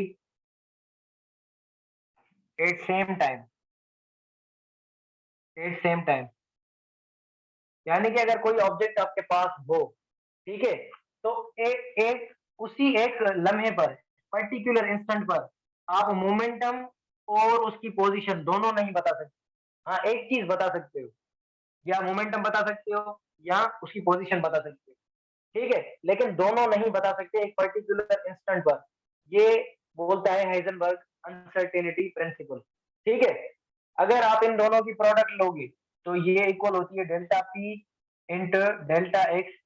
ये अपना इक्वल होती है किसके, एच के। और समटाइम्स इसको लिखा जाता है delta P inter delta x, ये इक्वल होती है एच अपान 2 पाई के। तो ये दोनों जो है रिलेशन आपने याद कर लेने हैं कि momentum delta P into delta x किसके, इनकी अगर प्रोडक्ट लेंगे तो वो किसके बराबर आएगी, एच के। एच क्या है, प्लैंक्स कांस्टेंट। एच क्या है, प्लैंक्स कांस्टेंट। ये चीज याद कर लेनी। अच्छा, अब अगर मैं एक एग्जांपल लूं, अभी मैंने आपको एक चीज बोली है कि ये सब एटॉमिक पार्टिकल्स के लिए वैलिड है, तो लेकिन मैं आपको समझाने के लिए एक एग्जांपल दूंगा फैन का। फैन के जो ब्लेड्स होते हैं, ठीक है, फैन के जो ब्लेड्स होते हैं, अब जब फैन मूव करता है तो वो ब्लेड्स कहाँ पर है, जब वो मूव करता है, कोई भी चीज मूव करती है तो उसके पास मोमेंटम होता है। जब वो मूव करेगा तो उसके पास पर्टिकुलर मोमेंटम होगा। तो आप बता सकते हो कि ये मोमेंटम इसका कितना है। लेकिन इसकी जो फैन की ब्लेड्स की पोजीशन है वो कहाँ पर है उस पर्टिकुलर टाइम पर, जब आप मोमेंटम बता रहे हो वो आप नहीं बता सकते। जब आप देखोगे या उसको आइडेंटिफाई करोगे तो वो ब्लेड मूव कर किसी और जगह पर चला जाएगा, किसी और जगह पर। यानी कि अच्छा, अगर फैन रुक गया इसका मतलब ये है कि उसका मोमेंटम जीरो हो गया। मोमेंटम जब जीरो हो गया तो उसके फैन के ब्लेड्स की आप पोजीशन बता सकते हो, ये वाला ब्लेड यहाँ पर है, ये वाले ब्लेड यहाँ पर है और ये तीसरा यहाँ पर है। ठीक है, ये समझाने के लिए मैं बताता हूँ। लेकिन एक्चुअली इस एग्जाम्पल की वजह से मैंने आपको ये अलग करके बताया कि ये वैलिड फॉर सब एटॉमिक पार्टिकल्स के लिए, ठीक है। और ये एक्सपेरिमेंटल वैल्यूज है कुछ चीजें, और साइंटिस्ट के हाइपोथेसिस है, इन पर काफी रिसर्चेज है। आपने ज्यादा डीप में नहीं जाना। कुछ बच्चों के जो है ना कुछ खामखा के एक्सक्यूजेस होते हैं कि फिजिक्स में ये चीजें पता नहीं किस तरह से बोली हुई है, ये पता नहीं कैसे होगा, किसी ने इस तरह से बोल दिया। कुछ टाइम पहले तो मुझे भी एक यानी कि इस तरह से हो गया था दिमाग में कि पता नहीं ये चीजें जो हम पढ़ रहे हैं वो हैं भी या नहीं, इस तरह से बुक में लिखी हुई है। लेकिन फिर इनकी जो है ना पता नहीं लाइफ टाइम की रिसर्चेज हैं जो इन्होंने की, अपनी लाइफ पूरी डेडिकेट कर दी और उसके बाद ये चीजें इनको पता चली। ठीक है, तो हाइजेनबर्ग अनसर्टेनिटी प्रिंसिपल समझ आया। यानी कि मोमेंटम और पोजीशन दोनों सेम टाइम पर आप नहीं बता सकते। ये चीज किसने बताई थी, हाइजेनबर्ग ने बताई थी। और ये कौन सा प्रिंसिपल इसको बोलते हैं, अनसर्टेनिटी प्रिंसिपल। यानी कि श्योरिटी नहीं है मोमेंटम और पोजीशन की एट द सेम टाइम बताने की। दोनों की प्रोडक्ट लेंगे तो वो क्या होगा, वो दोनों की प्रोडक्ट एच या एच अपान 2 पाई के बराबर होगी। ठीक है, अच्छा, एच अपान 2 पाई को हम एच कट भी बोलते हैं, एच कट। एक चीज और समझो, एच अपान 2 पाई को एच कट भी बोलते हैं। एक चीज और समझो, इसको हम मोमेंटम एंड अपना डिस्टेंस भी बोल, अपना मोमेंटम और पोजीशन भी बोल सकते हैं। और कभी कभी क्या बोला जाता है कि एनर्जी और टाइम दोनों को सेम टाइम पर नहीं बता सकते। यानी कि किसी पार्टिकल की अगर एनर्जी बताओगे तो टाइम का पता नहीं चलेगा, टाइम बताओगे तो एनर्जी का पता नहीं चलेगा। और दोनों की प्रोडक्ट लोगे तो एच या एच कट के इक्वल मिलेगी, एच अपान 2 पाई के। ये दोनों इसके रिलेशन याद कर लो। कुछ ज्यादा इसमें वो अपना मुश्किल वाली बात नहीं है, बस ये याद कर लो delta P into delta X इसके बराबर, एनर्जी इंटू टाइम ये भी एच के बराबर। कोई परेशानी वाली बात नहीं है, और जितना बताया उतना याद कर लो। मोर देन इनफ है, मोर देन इनफ। ठीक है, क्लियर हुआ ये सबको, क्लियर हुआ ये सबको। ओके, ओके, ओके, गुड, माशाल्लाह, गुड। वालेकुम।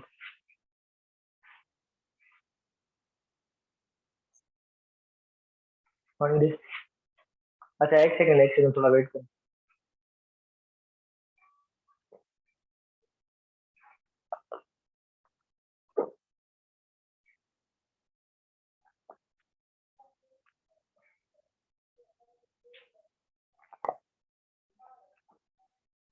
अब हुआ है वो?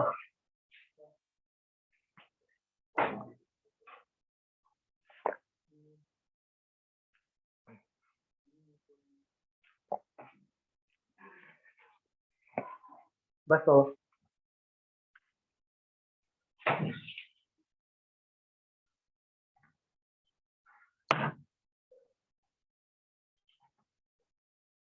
फिजिक्स इस तरह से पढ़ो कि पूरी जिंदगी याद हो जाए। इस तरह से नहीं कि रात को पढ़ो और सुबह को भूल जाओ। आपको मैंने कुछ चीजें ऐसी पढ़ाई हैं जो मैंने अपने एंट्री के बाद खुद से नहीं पढ़ी, यानी कि दोबारा से बुक खोल कर नहीं पढ़ी। और कुछ टॉपिक्स मैंने सिर्फ रैंडम पढ़े हैं जो मुझे लग रहा था कि मुझे पढ़ने चाहिए, उसके बाद बताना चाहिए। ठीक है, तो वो चीजें काफी मुझे याद है अभी तक। और ये वाली चीजें जो मैं बता रहा हूँ ये कॉन्सेप्चुअल चीजें हैं, कॉन्सेप्ट से पढ़ोगे, अपने माइंड क्लियर रखोगे, अपना माइंड क्लियर रखोगे तो हर चीज जो है वो आपको क्लियर रहेगी। अच्छा, एक एक्सपेरिमेंट है, वो कौन सा है? That is Davisson and Germer experiment.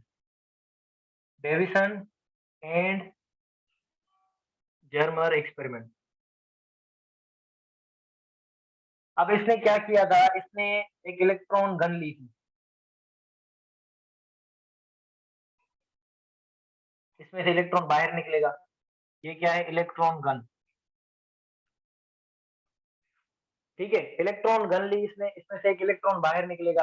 अब इसके सामने एक इसने स्क्रीन रखी, इसके सामने एक स्क्रीन रखी, और स्क्रीन के सामने एक चीज रखी जिसमें दो होल्स थे, जिसको हम नाम देते हैं स्लिट्स। ये दोनों क्या थे? स्लिट्स। स्लिट्स एक स्मॉल होल को हम नाम देते हैं। ठीक है, अब ये क्या है? इलेक्ट्रॉन एक पार्टिकल है। इलेक्ट्रॉन क्या है? एक पार्टिकल। ठीक है, अब मैंने आपको कुछ वेव के फिनोमेना बताए थे। ये वेव के कुछ फिनोमेना होते हैं, जिस तरह से इंटरफेरेंस हो गया। इंटरफेरेंस किसको बोलते हैं? कि एक वेव का दूसरी वेव के साथ मिल जाना। ठीक है, इंटरफेरेंस। दूसरा होता है डायफ्रेक्शन, और तीसरा होता है पोलराइजेशन। यहाँ पर इसने क्या किया, इस पार्टिकल ने, जब ये पार्टिकल इसमें से गुजरा तो इसने पार्टिकल वाली प्रॉपर्टी नहीं दिखाई, इसने वेव वाली प्रॉपर्टी दिखाई। वेव वाली प्रॉपर्टी कौन सी होती है? कि जब वेव कोई किसी स्लिट में से पास करती है, और स्लिट कितना छोटा होना चाहिए? जिसकी वेवलेंथ है, यानी कि ये दोनों आपस में कंपेरेबल होने चाहिए। तो ये क्या करता है? ये पैटर्न ऑफ डार्क और ब्राइट, डार्क और ब्राइट बैंड्स शो करता है। तो इलेक्ट्रॉन ने क्या किया, अब हमें ऐसे एक्सपेक्टेड था, ऐसे एक्सपेक्टेड था कि यहाँ पर दो स्लिट्स बनेंगे, ये स्लिट्स बनेंगे, लेकिन ऐसा हुआ नहीं। ठीक है, एक्सपेक्टेड वाली चीज इसने की नहीं। क्या हुआ? इस तरह का एक पैटर्न आया कि इस स्क्रीन पर इस इलेक्ट्रॉन की वजह से ये डार्क और लाइट बैंड बने, डार्क और लाइट बैंड बने। ठीक है, ये वाला पैटर्न इसने शो किया, इसको हम बोलते हैं डायफ्रेक्शन। तो इस एक्सपेरिमेंट के बाद अंदाजा हुआ कि ये जो पार्टिकल है इसने बिहेव किया एज अ वेव, बिहेव किया एज वेव।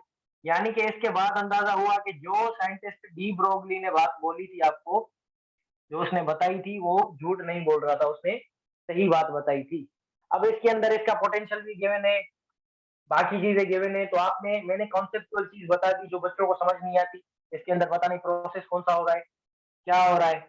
अच्छा, इलेक्ट्रॉन की जो वेवलेंथ होगी और स्टेलेट्स की, वो कंपेरेबल होगी। ठीक है, यानी कि एक जितनी होगी, तकरीबन सिमिलर। तो पैटर्न एक्सपेक्टेड कौन सा था? ये वाला।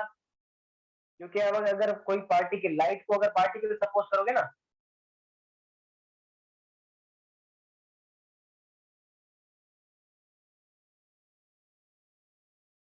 क्या बोल रहे हो आप? तो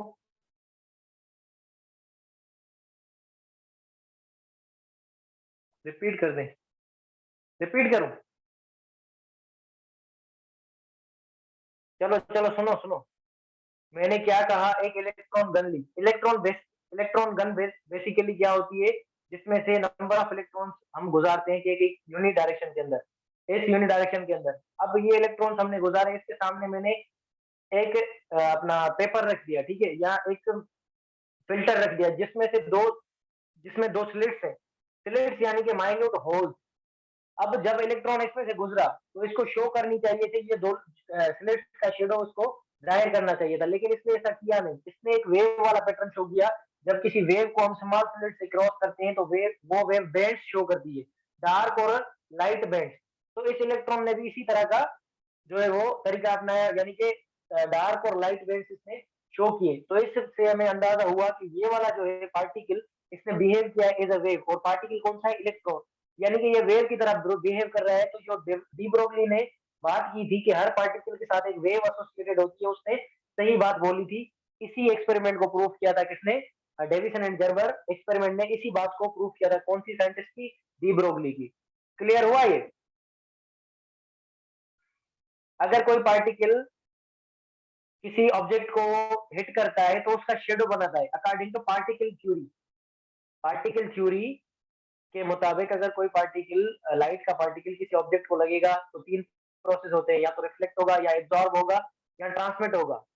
अगर जो पार्टिकल आप में से क्रॉस नहीं कर सकते, वो क्या करते हैं, आपका शेडो बनाते हैं।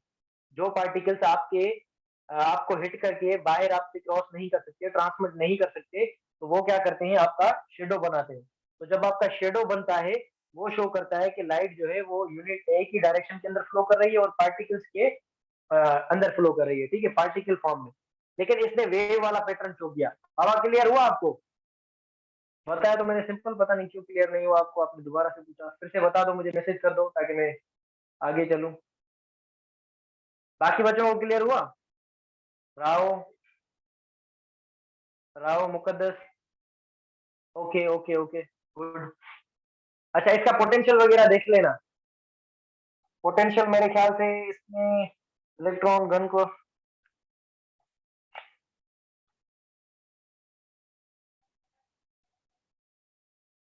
अच्छा, और इस वेवलेंथ को निकालेंगे किस तरह से? वेवलेंथ को निकालेंगे, डी ब्रोगली ने, उसने बताया था कि जो पार्टिकल के साथ वेव एसोसिएटेड होती है वो कौन सी होती है, lambda is equal to h upon mv। इसी के साथ इसको निकालेंगे, कोई मसले वाली बात नहीं है, ठीक है।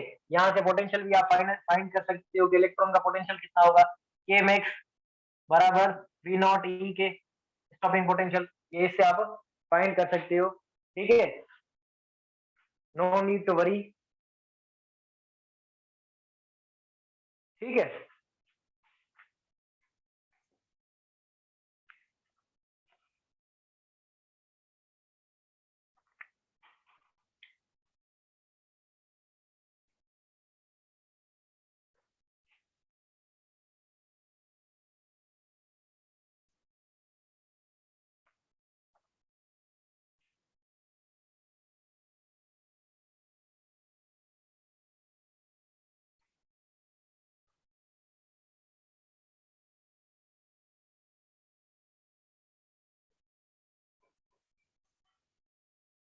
किसी को कोई डाउट हो, किसी को कोई डाउट, कोई टॉपिक जो ऐसा रह गया हो तो मैंने नहीं पढ़ाया हो?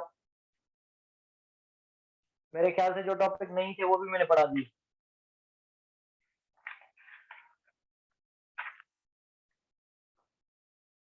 अच्छा, एक एक छोटा सा टॉपिक है बिल्कुल। अभी आप देख रहे हो एक चीज कि कोई पार्टिकल वेव की तरह वेव कर रहा है, और जो है वेव पार्टिकल की तरह, लाइट वेव्स जो होती हैं उसने पार्टिकल की तरह बिहेव किया, फोटो इलेक्ट्रिक। तो आपने चीज याद कर लेनी है कि कौन सी चीज किस चीज को सपोर्ट कर रही है, ठीक है। मैंने आपको एक चीज बताई थी कि फोटो इलेक्ट्रिक इफेक्ट क्या करता है, पार्टिकल नेचर ऑफ लाइट को सपोर्ट करता है, पार्टिकल नेचर ऑफ लाइट को। लेकिन Davisson and Germer experiment, Davisson and Germer experiment, ये बस याद कर लो, डेविसन एंड जर्मर एक्सपेरिमेंट किस चीज को सपोर्ट करता है, वेव नेचर ऑफ पार्टिकल को। पार्टिकल की अगर वेव नेचर है तो उसको सपोर्ट करेगा कौन, डेविसन एंड जर्मर एक्सपेरिमेंट, ठीक है।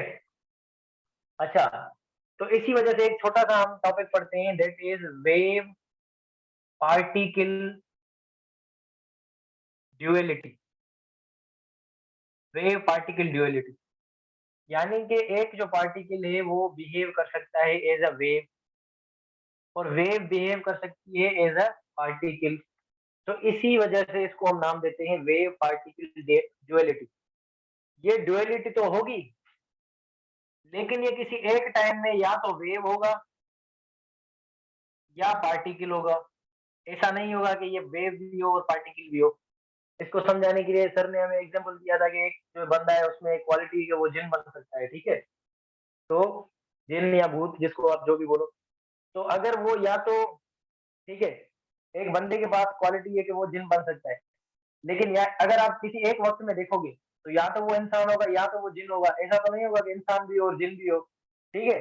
तो ये पार्टिकल वेव पार्टिकल ड्युअलिटी, यानी कि ये यहाँ एक टाइम पर वेव होगी या पार्टिकल होगी, दोनों चीजें एक साथ साइमल्टेनियसली एग्जिस्ट नहीं कर सकती। और इस बुक के लैंग्वेज के अंदर थोड़ा सा जो है वो कॉम्प्लिकेटेड लिखा था, तो इस वजह से मैंने सोचा कि आपको ये अलग से बता दूं।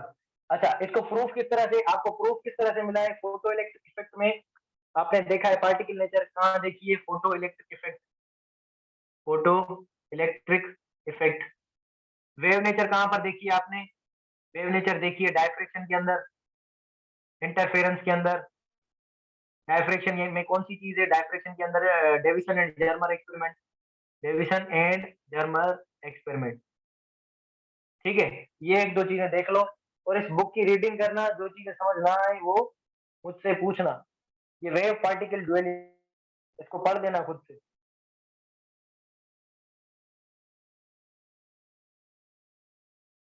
ठीक है, क्लियर हुआ? ये क्लियर हुआ? बिल्कुल छोटा सा टॉपिक था। अच्छा, अब एक चीज दोबारा से थोड़ी देख लो, समझ आ रही है ना चीजें? ये चैप्टर आपका एंड हो गया। क्लियर हो रहा है सबको? मैसेज कर दें क्लियर हो रहा है, आगे चलें? ओके ओके ओके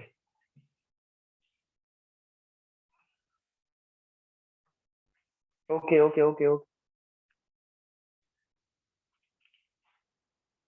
एक चीज आपको मैं बता रहा था, हाँ। अब देखो, लेमडा के जो फॉर्मूलाज हैं, जो ब्रोगली ने बताए थे, साइंटिस्ट कौन सा था? Broglie, de Broglie, sir de Broglie, तमीज से नाम लें क्योंकि इसने टॉपिक बताया आपको। एच अपॉन पी, इसने ये चीज आपको बताई, ये वाला रिलेशन एच अपॉन पी। इसको आप दोबारा से किस तरह से लिख सकते हो? H upon M v, h upon M v. अब देखो, एम वी किसके लिए? मोमेंटम के लिए। तो हमने अभी थोड़ी देर पहले पढ़ा, kinetic energy is equal to p square upon 2m। Kinetic energy is equal to p square upon 2m। अगर मैं मोमेंटम निकालू यहाँ से, तो ये बन जाएगा under root kinetic energy, 2 kinetic energy into m, 2 kinetic energy into m. तो ये मैं मोमेंटम की जगह पर ये लिख सकता हूँ h upon under root 2 kinetic energy into m. ये दूसरा फॉर्मूला बना। एक फॉर्मूला ये, दूसरा फॉर्मूला ये। अब देखो एक और चीज, काइनेटिक एनर्जी पढ़ी थी अपने, काइनेटिक एनर्जी मैक्स को किसके बराबर होती है? Q we not, q we not के बराबर होती है। तो अगर मैं काइनेटिक एनर्जी को हटाऊंगा, तो काइनेटिक एनर्जी को अगर मैं हटाऊं, तो ये फॉर्मूले में 2 और m तो सेम रहेगा, 2 इंटू एम। बाकी क्या रखूं? Q into v not, kinetic energy की जगह। तो ये मैंने रखा क्यू इंटू वी नॉट, ये बना तीसरा फॉर्मूला। अब देखो इसका रिलेशन किस तरह से, इसमें सारी चीजें कांस्टेंट है, बस एक चीज वेरी करेगी, इसमें मास कांस्टेंट होगा, वेलोसिटी वेरी करेगी, तो उसकी वजह से काइनेटिक एनर्जी चेंज होगी। अब इसमें क्या होगा? मास भी कांस्टेंट होगा, चार्ज भी कांस्टेंट होगी। ये स्टॉपिंग पोटेंशियल पर डिपेंड करेगी, क्योंकि एच तो ऑलरेडी कांस्टेंट है ना, ये मुझे बताने की जरूरत नहीं। तो इसकी मदद से आप रिलेशन निकाल सकते हो। अगर आपसे पूछे कि एक जो है पार्टिकल है, उसका मोमेंटम है p1 और उसकी वेवलेंथ है लेमडा 1, अगर उसका मोमेंटम p2 है तो उसकी वेवलेंथ क्या बनेगी? तो यहां से आप निकाल सकते हो lambda is equal to, lambda देखो प्रोपोर्शनल किसके साथ है? एच अपान पी के साथ। अब पी के साथ इनवर्स है ना, तो ये लिखोगे, आपको लेमडा 2 चाहिए तो जो चाहिए वो ऊपर रखो, लेमडा 2 अपान लेमडा 1 बराबर रखो। अब ये इनवर्स है तो लेमडा 2 के सामने मोमेंटम 1 रखो और लेमडा 1 के सामने मोमेंटम 2 रखो। ये रेशियो मेथड से आप फाइंड कर सकते हो एक चीज। दूसरा, इसमें से क्या कर सकते हो आप? लेमडा, अब यहाँ पर काइनेटिक एनर्जी का अगर पूछे, काइनेटिक एनर्जी के लिए, तो वो किस तरह से निकाल सकते हो?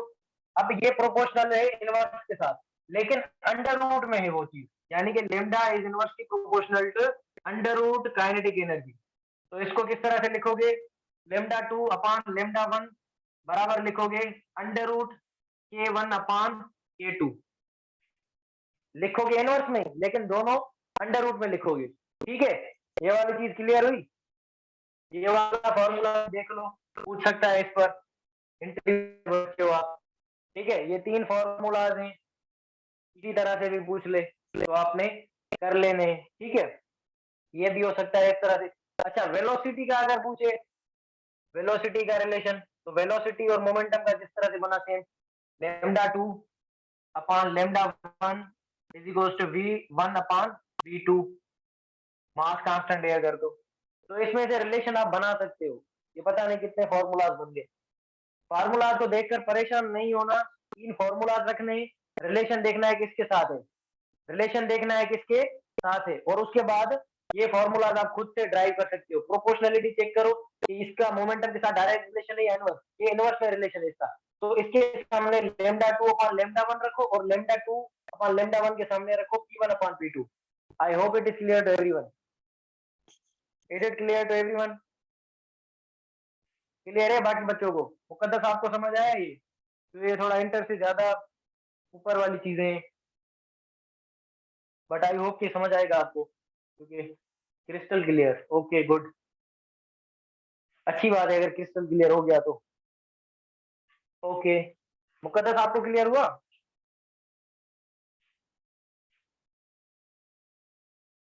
ओके, मुकद्दस ने क्लास ली सर, ठीक है।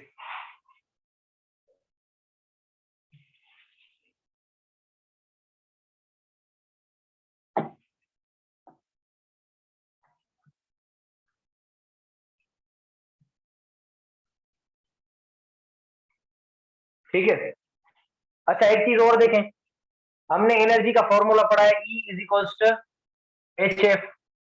ये मैंने बोला था आपको कि याद कर लो, E is equals to h F.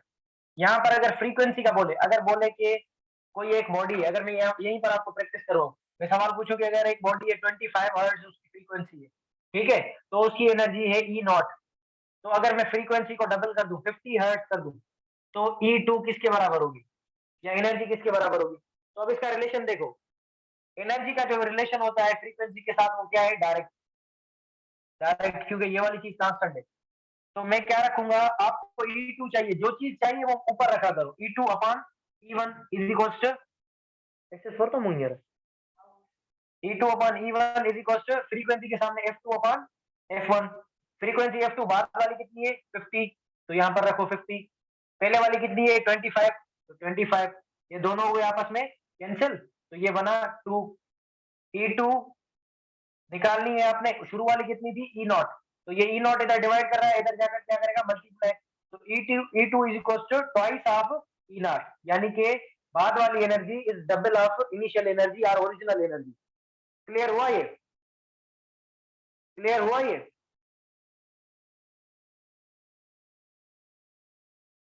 Simple था वैसे भी। अच्छा, इस फॉर्मूला को अगर थोड़ा मैं चेंज करूं तो इसको मैं लिख सकता हूं एच सी अपॉन लेमडा।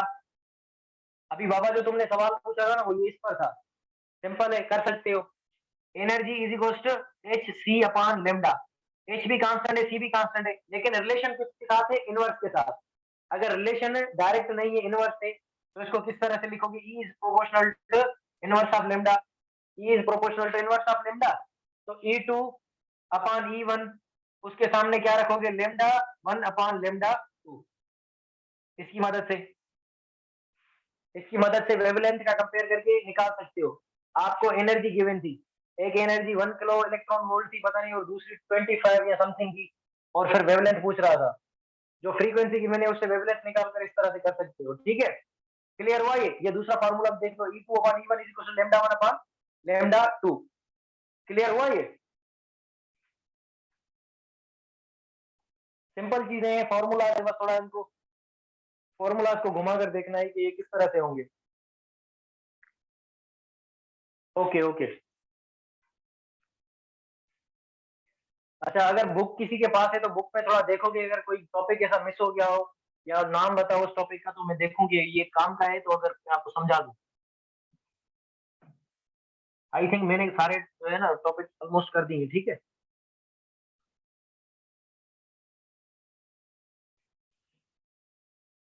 अच्छा, एक चीज और याद कर ले, वो इलेक्ट्रॉन अपना सॉरी फोटॉन का जो रेस्ट मास होता है ना, ये याद करने वाली चीज है, और ये मॉडर्न फिजिक्स की है। एम नॉट किसको हम बोलते हैं, am not is for rest mass. Rest mass. Electron अपना सॉरी फोटॉन का जो रेस्ट मास होता है दैट इज 0। एक चीज याद कर लो, फोटॉन का जो रेस्ट मास होता है वो होता है 0। रिलेटिव मास निकालने के लिए आपके पास एक फॉर्मूला होता है m is equal to 1 upon under root 1 minus v square upon c square. यही फॉर्मूला है, m is equal to 1 upon v square minus v square upon c square. ठीक है, सिलेबस के अंदर आई थिंक ये नहीं है, बट मुझे आपको एक चीज इसके बारे में बतानी थी, आप पूछते कि ये किस तरह से होगा अगर मैं इसे जनरल बता देता तो। एक सेकेंड, हाँ फॉर्मूला यही है, ठीक है, लेकिन यहाँ पर जो है वो एम नॉट होगा। Am not is for rest mass. ये क्या है, ये रेस्ट मास है। अब ये क्या है, ये आपका है रिलेटिव मास। तो जिस चीज का मास जो है रेस्ट मास 0 होगा उसका अपना रिलेटिव मास होगा इनफाइनाइट। जैसे फोटॉन का, अब फोटॉन की किस स्पीड के साथ मूव करता है, फोटॉन की वेलोसिटी किसके बराबर होती है, स्पीड ऑफ लाइट के साथ। तो यहाँ पर ये फॉर्मूला रखो, m is equal to m not same रखो, अपॉन में रखो क्या नीचे 1 माइनस b और c को सेम रखो, ऊपर भी मैं c रखा और नीचे भी c, इन दोनों का स्क्वायर, ये c में खत्म हो जाएगा, ये बनेगा 1। 1 में से 1 निकालोगे तो क्या बनेगा 0। Anything divided by 0 is infinity. तो इसका आपने याद रख लेना है, रेस्ट मास 0 होगा और रिलेटिव मास फोटॉन का होता है इनफाइनाइट। रिलेटिव मास फोटॉन का इनफाइनाइट होता है, ये चीज याद कर लो, क्या पता कभी पूछ लेंगे, relative mass of photon is infinite. ठीक है, क्लियर हुआ ये, clear, is it clear, clear हुआ, समझ आया या नहीं है, ओके ओके, समझ आ गया तो अच्छी बात है। तो समझ में तो कोई या दुखे हुआ, ये थोड़ा दोबारा ना पढ़ जाना, ठीक है।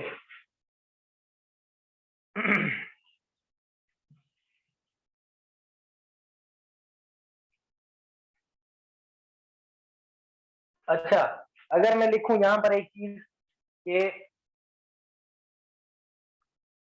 यहाँ पर मैं एक चीज लिखूं कि मास, यहाँ पर मैंने लिखा इलेक्ट्रॉन, यहाँ पर मैंने लिखा प्रोटॉन और यहाँ मैंने लिख दिया अल्फा पार्टिकल, अल्फा पार्टिकल। अब मैं आपसे पूछ रहा हूँ, यहाँ पर लास्ट में मैंने अल्फा पार्टिकल लिखा है, या अगर आपको नजर नहीं आ रहा तो मैं खुद ही बता दूं, lambda is equal to sorry lambda is equal to H upon p. अगर मैं आपसे पूछूं कि इनमें से मोमेंटम किसका ज्यादा होगा, तो ये देखो लेमडा किसके साथ प्रोपोर्शनल है, मोमेंटम के इनवर्स के साथ।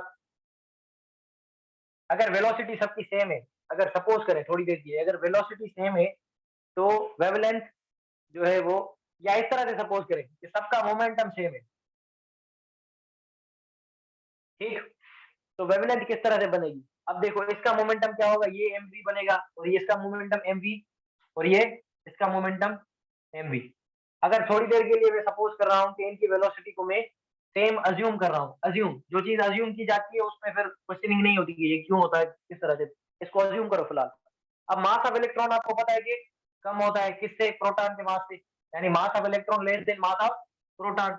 और ये अल्फा पार्टिकल का जो मास होता है ये इन दोनों के 4 टाइम्स होता है, तो इसका जो मास है वो सबसे ज्यादा, यानी कि मास ऑफ अल्फा पार्टिकल। इसका अगर मैं मास रख रहा हूँ m, तो इसका भी रखूंगा m और इसका मैं रखूंगा 4m। इन दोनों का मास ऑलमोस्ट इक्वल होता है, प्रोटॉन का मास 1837 टाइम्स ज्यादा होता है मास ऑफ इलेक्ट्रॉन के। इतना याद कर लो, इसी वजह से मैं बोल रहा हूँ कि मास ऑफ प्रोटॉन इलेक्ट्रॉन से ज्यादा है। तो अगर वेव को देखोगे एच अपॉन, ये किसके साथ अभी इनवर्स है, v के साथ, m के साथ, सॉरी वेलोसिटी हमने कहा चल रखी, तो जिसका मास ज्यादा है उसकी वेवलेंथ क्या होगी, कम, यानी कि कम से कम लेमडा किसकी होगी, इसकी, अल्फा पार्टिकल की। उसके बाद कम से कम, यानी कि इसकी वेवलेंथ सबसे ज्यादा इलेक्ट्रॉन की, उसके बाद वेवलेंथ ज्यादा होगी किसकी, प्रोटॉन की, और उसके बाद वेवलेंथ ज्यादा कम, यानी कि उसके बाद वेवलेंथ होगी अल्फा पार्टिकल की। ये वाली चीज क्लियर हुई कि रिलेशन किस तरह से देखना है। अगर ये अपना बोल दे तो। अच्छा सुनो सुनो सुनो, लेमडा किसके साथ है, एच अपॉन पी के साथ। पी किसके बराबर है, एम इंटू वी के। अगर मैं सपोज कर लूं कि थोड़ी देर के लिए वेलोसिटी कांस्टेंट है, तो बताओ कि इलेक्ट्रॉन प्रोटॉन और अल्फा पार्टिकल में से लेमडा किसकी कम होगी किसकी ज्यादा होगी, या मैक्सिमम किसकी होगी इलेक्ट्रॉन प्रोटॉन और इनमें से, और मिनिमम किसकी होगी, और इंटरमीडिएट किसकी होगी, यानी कि दोनों के बीच में तकरीबन। तो यहाँ पर देखो, मास जिसका ज्यादा होगा लेमडा उसकी कम, मास जितना कम लेमडा उसकी ज्यादा।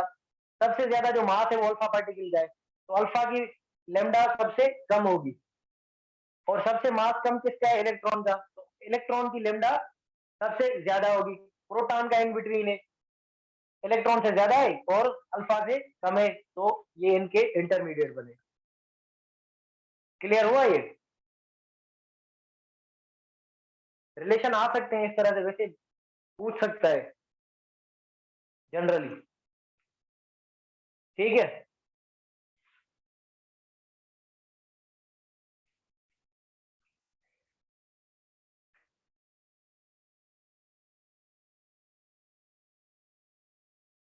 पिक्चर्स मोकली मम्मा, क्वेश्चंस वगैरह हुआ है ना, बाहर बैठो ना, फोन ही बंद करे लियो।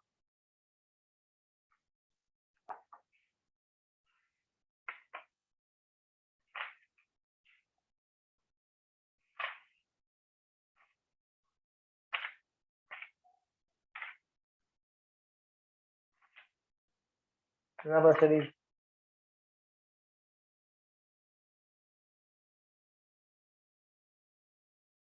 अच्छा बुक के अंदर, आपके अंदर जो है ना, अपना पंजाब टेक्स्ट बुक के अंदर दो एग्जांपल्स हैं। एक में बोल रहा है कि एक पार्टिकल है जिसका मास है 5 mg और मूव कर रहा है 8 मीटर पर सेकंड के साथ। मास कितना है, 5 mg।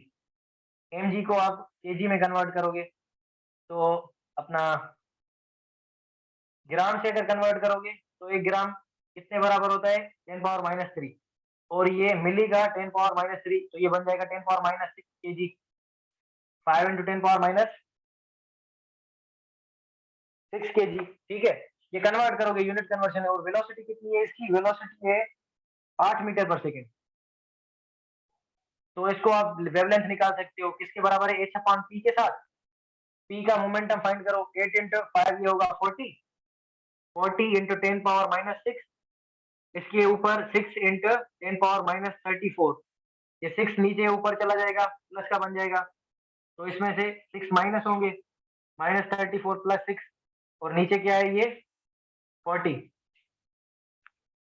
अब देखें, ये इनका टेबल पढ़े तो ये तकरीबन बन जाएगा, ये कैलकुलेटर से होगा बेसिकली, वे आपको बता रहा हूँ कि ये इस तरह से होंगे, ये और बन जाएगा 10⁻28। 10⁻, बाहेर आली दोन्ही हे मग फोन आहे तुम्ही क्वेश्चंस मोकले असा थोड़ी देर पे, ठीक है। ये बुक के अंदर एग्जांपल है, ये आप नॉर्मली एच अपॉन एमवी के साथ कर सकते हो, ठीक है। क्लियर हुआ, ये सिंपल है, बस कैलकुलेटर के साथ होंगे। आपके बुक के अंदर जो गिवन होंगे या आपको जो गिवन होंगे सवाल, वो सिंपल वाले होंगे, इतना कोई मुश्किल नहीं आएंगे जो कैलकुलेटर से हो सके।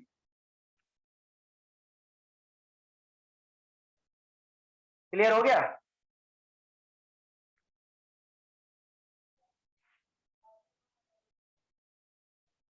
क्लियर हुआ, ओके।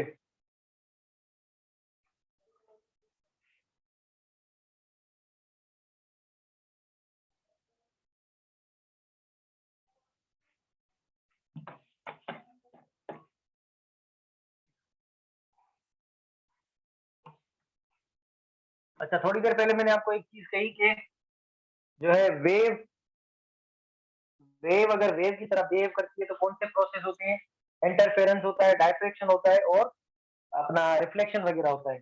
इंटरफेरेंस और डायफ्रेक्शन याद कर लो कि wave is a wave behave करेगी, तो ये वेव के फिनोमेना आ गए, इंटरफेरेंस एंड डायफ्रेक्शन। तो पहले भी मैंने आपको बताया था, पार्टिकल नेचर की तरह अगर वेव बिहेव करेगी, तो पार्टिकल नेचर के अंदर क्या आता है, फोटो इलेक्ट्रिक इफेक्ट आता है। कॉम्पटन इफेक्ट भी अपना पार्टिकल नेचर को सपोर्ट करता है। और दूसरा होता है पेयर प्रोडक्शन। पेयर प्रोडक्शन में भी जो है वो अपना एक गामा रे से बेसिकली पार्टिकल्स वगैरह बनते हैं, तो फोटॉन जो है कन्वर्ट होता है वो दो पार्टिकल्स के अंदर। तो ये वेव नेचर इसको सपोर्ट करता है। Particle nature, as a particle behave करेगा, तो उसमें J Thomson,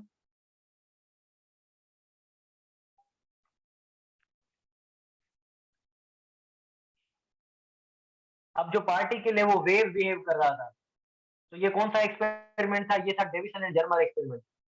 deviation and Germer experiment, ये चीज आपने याद कर लेनी है, थोड़ी देर पहले मैंने भी बताई।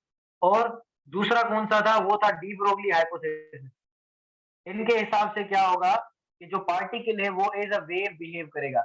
ये आपने चीज याद कर लेनी है, ठीक है। ये बुक अपना मोबाइल के अंदर में बनाता हूँ ना, ये अपना शॉर्ट नोट्स टाइप करके, तो जो चीजें इस तरह की होती हैं वो लिख कर फिर सेव कर देता हूँ। और एक मोबाइल रिकॉर्डिंग पर होती है तो वहां से देख भी नहीं सकता, स्क्रीन आपके साथ लगी हुई होती है अपना क्लास के साथ, ठीक। आपका ये ऑलमोस्ट चैप्टर कंप्लीट हो गया, और उसके साथ प्रैक्टिस क्वेश्चंस में देखो, इसमें मैंने भेजे तो थे।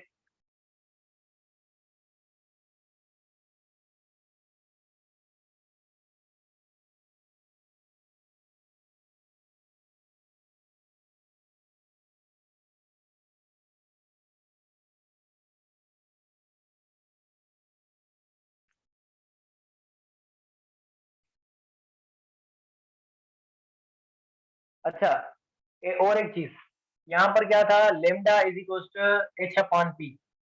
अब लेमडा का इनवर्स रिलेशन है किसके साथ? पी के साथ। तो जो इनवर्स रिलेशन वाले ग्राफ होते हैं, वो लेमडा और पी का अगर ग्राफ निकालोगे, पी क्या है? मोमेंटम। जो इनवर्स रिलेशन का ग्राफ निकालोगे ना आप, वो इस तरह से बनता है, तो ये इस तरह से बनेगा। और दूसरा भी एक आई थिंक ग्राफ था, हाँ, एनर्जी का। Energy is equal to h f, e is equal to h f, f की जगह पर सी अपान लेमडा।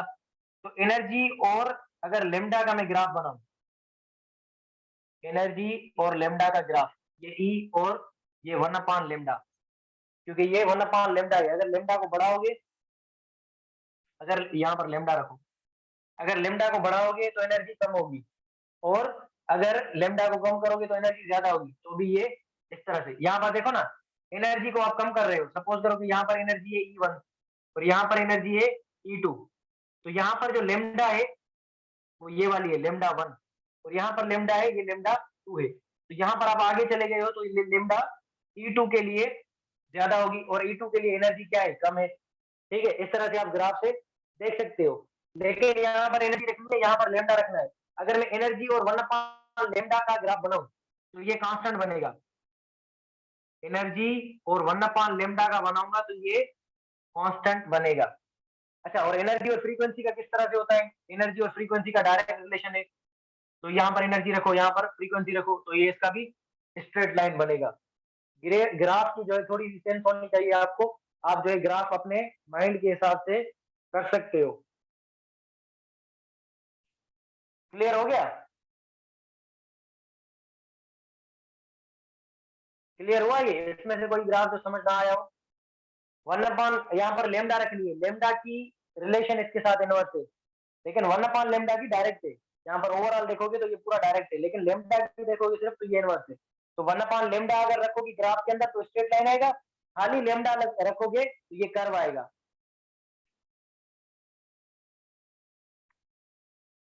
क्लियर हुआ? अच्छा, अगर एक चीज और पूछे, पोलराइजेशन वेव्स में होगी या पार्टिकल्स में? पोलराइजेशन हमेशा वेव्स के अंदर होती है, पोलराइजेशन। और पोलराइजेशन जो है वो, यानी कि क्या अभी आपके सिलेबस के अंदर नहीं है, वरना ये मैं पढ़ा था। पोलराइजेशन, कभी कभी सवाल आता है कि वो कौन सा फिनोमेना है जो लाइट के अंदर होता है और अपना वेव्स, अपना साउंड के अंदर नहीं होता। लेकिन साउंड की भी वेव्स होती हैं, उनके अंदर पोलराइजेशन नहीं होती। पोलराइजेशन वेव्स में होती है, लेकिन वेव्स के टाइप्स होते हैं कि ये किसके अंदर होगी, किसके अंदर नहीं होगी। लेकिन ये टॉपिक अभी इंक्लूडेड नहीं है, बीच के अंदर कहाँ पर ये इंक्लूडेड हो गए या कहीं जो है वो यानी कि टॉपिक में बताते हुए आ गए तो फिर मैं ये क्लियर कर दूंगा। फिलहाल बस ये इतना याद करो कि polarisation is the characteristic of waves. अब कौन सी वेव्स में होगी और कौन सी में नहीं होगी वो बात की चीजें हैं। अच्छा, E इज इक्वल टू किसके बराबर है? H f. ये एच एफ के बराबर है। तो एनर्जी और फ्रीक्वेंसी का रिलेशन क्या है? डायरेक्ट है, लेकिन इनकी जो प्रोडक्ट है वो एनर्जी के बराबर मिलेगी। तो इस तरह से सपोज करो, अगर मैं लिखूं lambda is equal to H upon P और lambda is equal to H upon M V, सही है। तो यहाँ पर मैंने थोड़ी देर पहले ग्राफ बनाया किसका, पी और लेमडा का, और एनर्जी का भी इनवर्स है बिल्कुल। यहाँ पर मैं मोमेंटम और एनर्जी का अगर ग्राफ रखूं इस तरह से, अपना मोमेंटम और लेमडा का, ये पी और लेमडा, अब ये देखो पी और लेमडा का क्या है रिलेशन, इनवर्स, तो ये क्या आएगा, ये भी इस तरह से आएगा। लेकिन अगर देखो इस पी को मैं यहाँ लेकर आऊं इस साइड, तो lambda p is equal to h, तो ये क्या बन गया, ये बन गया कांस्टेंट। तो जो चीज कांस्टेंट होती है उसका ग्राफ हमेशा आता है स्ट्रेट लाइन, ये चीज याद कर लो। तो अगर मैं ये यहाँ पर लिखूं लेमडा पी और यहाँ पर मैं पी लिख दूं या लेमडा लिख दूं, मोमेंटम के साथ रिलेशन लगाऊं या लेमडा के साथ, इन दोनों का लेमडा पी की प्रोडक्ट कांस्टेंट है, तो ये इस तरह से ग्राफ आएगा, ये इस तरह से ग्राफ आएगा। लेमडा पी अगर लगा दूं तो ये इस तरह से जो है वो ग्राफ आएगा। क्लियर हुआ, ये लेमडा पी लगाऊं फिर वो पी के साथ में लगाऊं, तो पी को कितना भी चेंज करो लेमडा पी का प्रोडक्ट कांस्टेंट रहेगा, क्योंकि पी को चेंज करोगे इंक्रीज करोगे तो ये लेमडा डिक्रीज कर जाएगा, और लेमडा को अगर इंक्रीज करोगे तो ये पी डिक्रीज कर जाएगा, ओवरऑल प्रोडक्ट क्या रहेगा, कांस्टेंट। ये ग्राफ थोड़े देख लो समझ लो। क्लियर हुआ ये। अच्छा इंटेंसिटी के साथ ये देख लो, इंटेंसिटी इंटेंसिटी इनवर्सली प्रोपोर्शनल होती है डिस्टेंस के स्क्वायर के साथ, और इंटेंसिटी डायरेक्टली प्रोपोर्शनल होती है फोटो करंट के साथ, जो करंट प्रोड्यूस होता है इलेक्ट्रॉन्स की वजह से। अगर ये दोनों डायरेक्ट हैं तो ये दोनों इसके साथ क्या होंगे, इनवर्सली प्रोपोर्शनल। इंटेंसिटी करंट के साथ प्रोपोर्शनल है, इंटेंसिटी करंट के साथ प्रोपोर्शनल है, ठीक है, इंटेंसिटी करंट के साथ प्रोपोर्शनल है। बस ये लास्ट वाला थोड़ा देख लो, इंटेंसिटी करंट के साथ प्रोपोर्शनल है, करंट 1 d² के साथ, तो इसका ग्राफ कर्व बनेगा, लेकिन कर्व जल्दी आएगा। ये करंट और ये d², करंट और d², क्लियर हुआ ये। बस ग्राफ थोड़े देख लो, याद कर लो ये, बाकी इंशाल्लाह ताला हम कल न्यूक्लियर फिजिक्स स्टार्ट करेंगे।